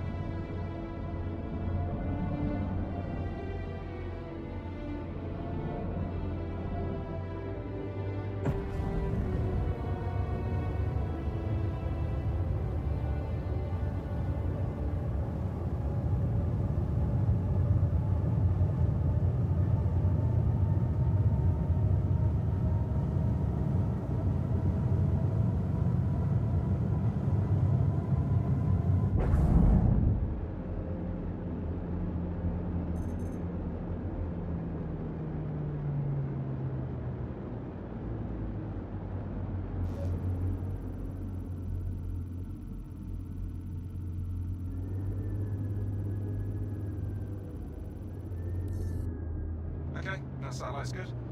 Clear, proceed. Did abandon That's the it, last so scan we maybe needed. Thanks for the help. back.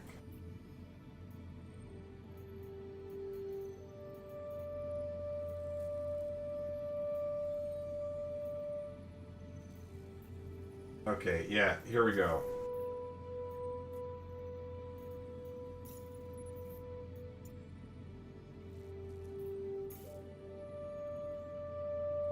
Freaking Luya.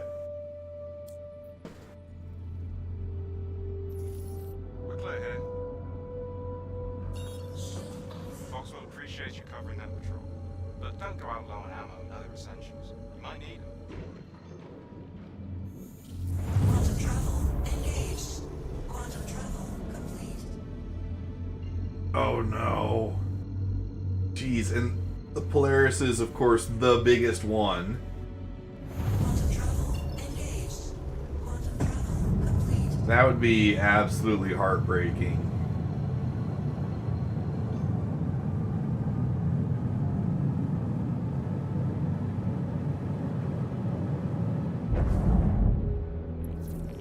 Stand by. Gonna do a quick scan. Shield on.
See, that right there was a good example of the stick not centering. I wasn't touching it, but it was still drifting because the spring didn't have enough tension to pull it back into place. I'm quite frustrated about that aspect of the sticks. At least the gimbals. Just gonna have to make my own, I guess. Odd Job Entertainment branded force feedback base. What do you think?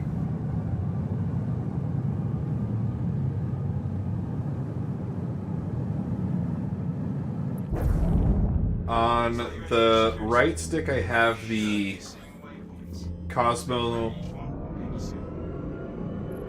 I have the Cosmo Sim soft center, or it's the no center, right? So I should probably just switch back to the soft center one.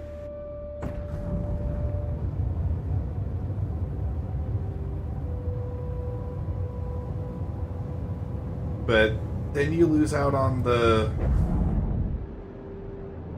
fine movement, right?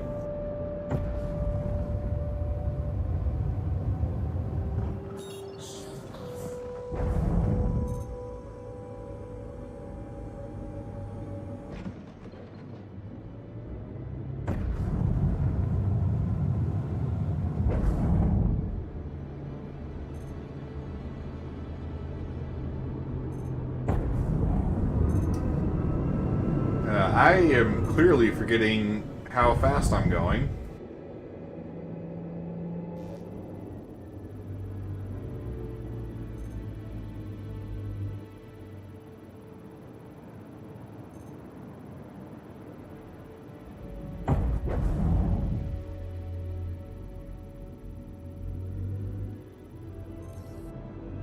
Let me confirm. Yep, that satellite is friendly and functional. Let's move on. Let's move on.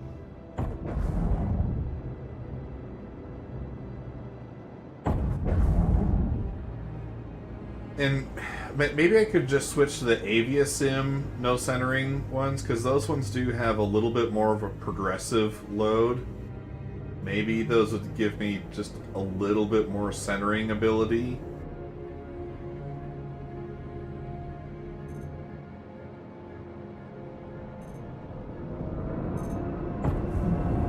Well, at least I haven't hit these things. Got that part going for me. Oh, don't you worry, Wesh. We are working on something just like that.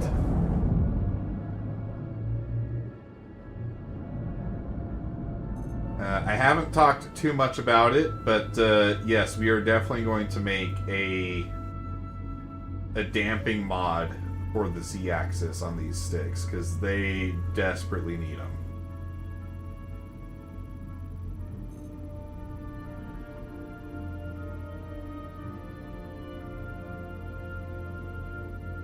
I don't think it's going to be that hard to implement either. It should be fairly easy. So I imagine that one's going to be a really popular one.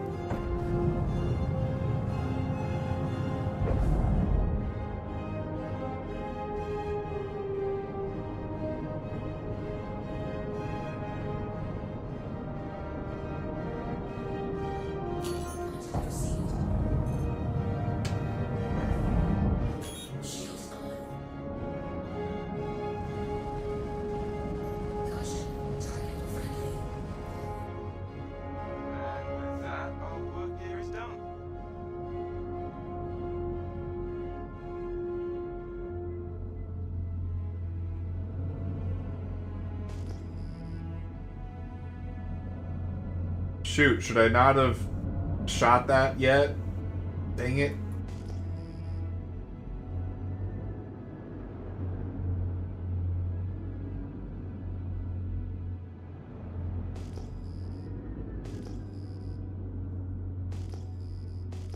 No.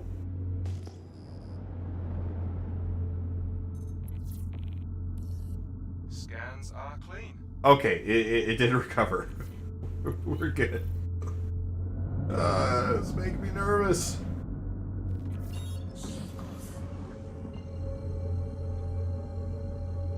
Yeah, the Z-axis in particular, it feels very oversprung.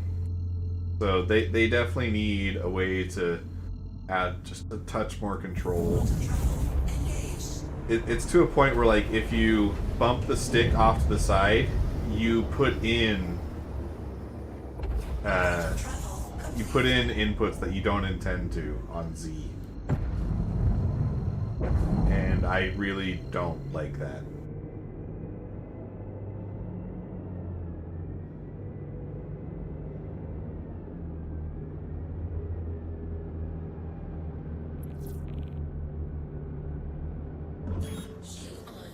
Oh, jeez.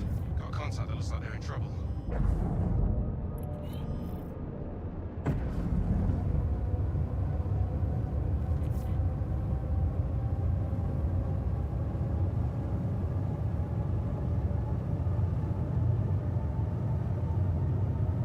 All channels! I'm under attack! Please, if you hear this, help me!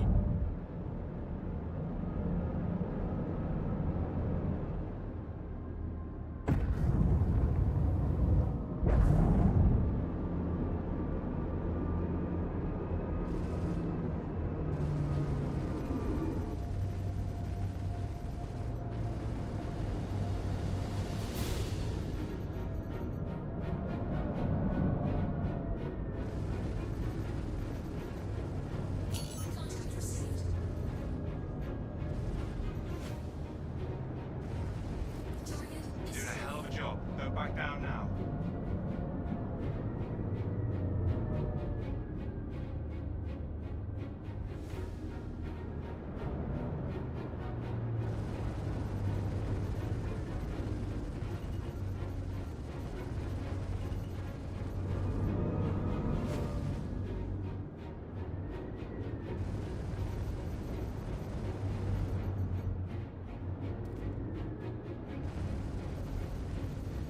I'm heading out.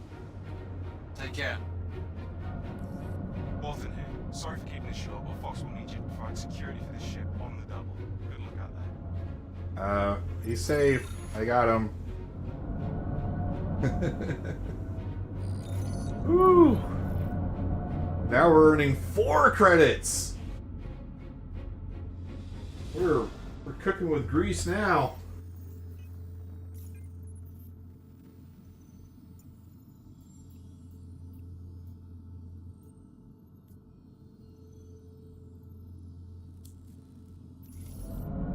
Sending creds your way. Thanks for clearing out that contact. Yeah, I fly with yaw on the twist. It's a muscle memory to have roll on the X of the stick for me.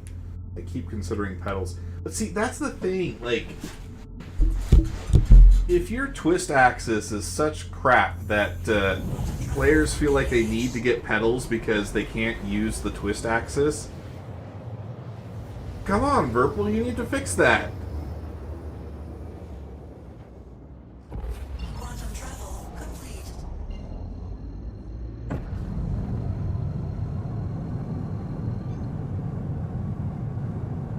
Like, if you're using pedals, it should be because you want to use pedals, not because you feel like your sticks are not good enough Need to check something. after spending $1,000.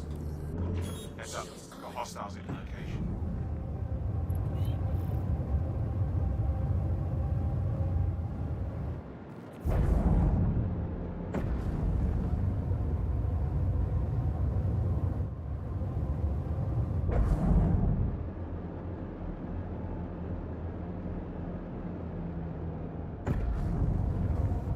That aspect of these sticks really kind of baffles me. And so much of these sticks, it's clear like a lot of polish has gone into them. Shield under attack. But then it's like, how could you make such a garbage twist axis? Like, how is this such an afterthought?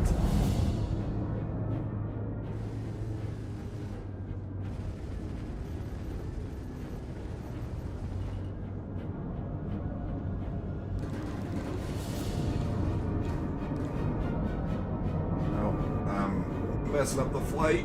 Come on.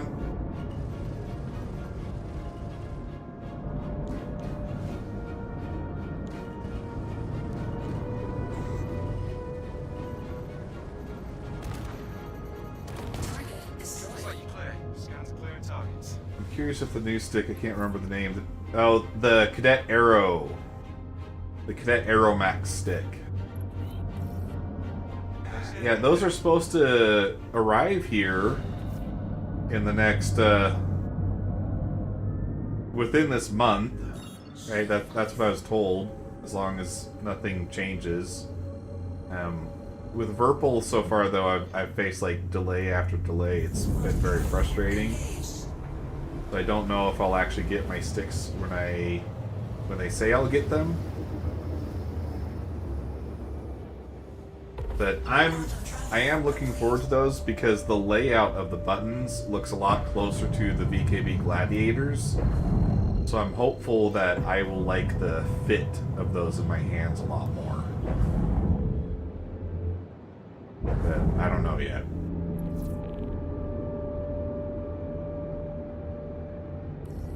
Looks like they could use some help. Weapons aren't getting there.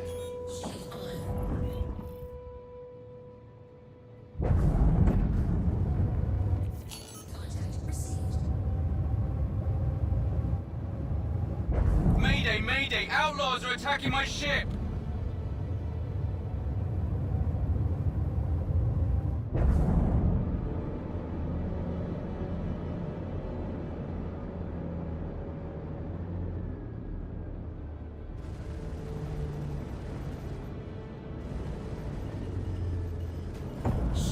Whoa, dude. Got a little close there, ain't you, buddy?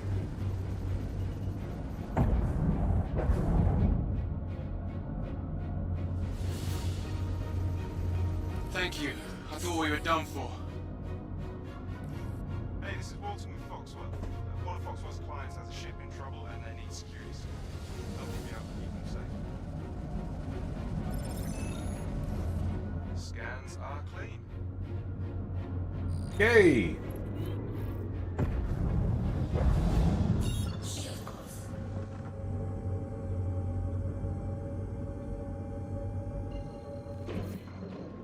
Hey, nice work. Foxwell appreciates it. I'll get your money sent. Wait, this ship doesn't have a bed in it, does it?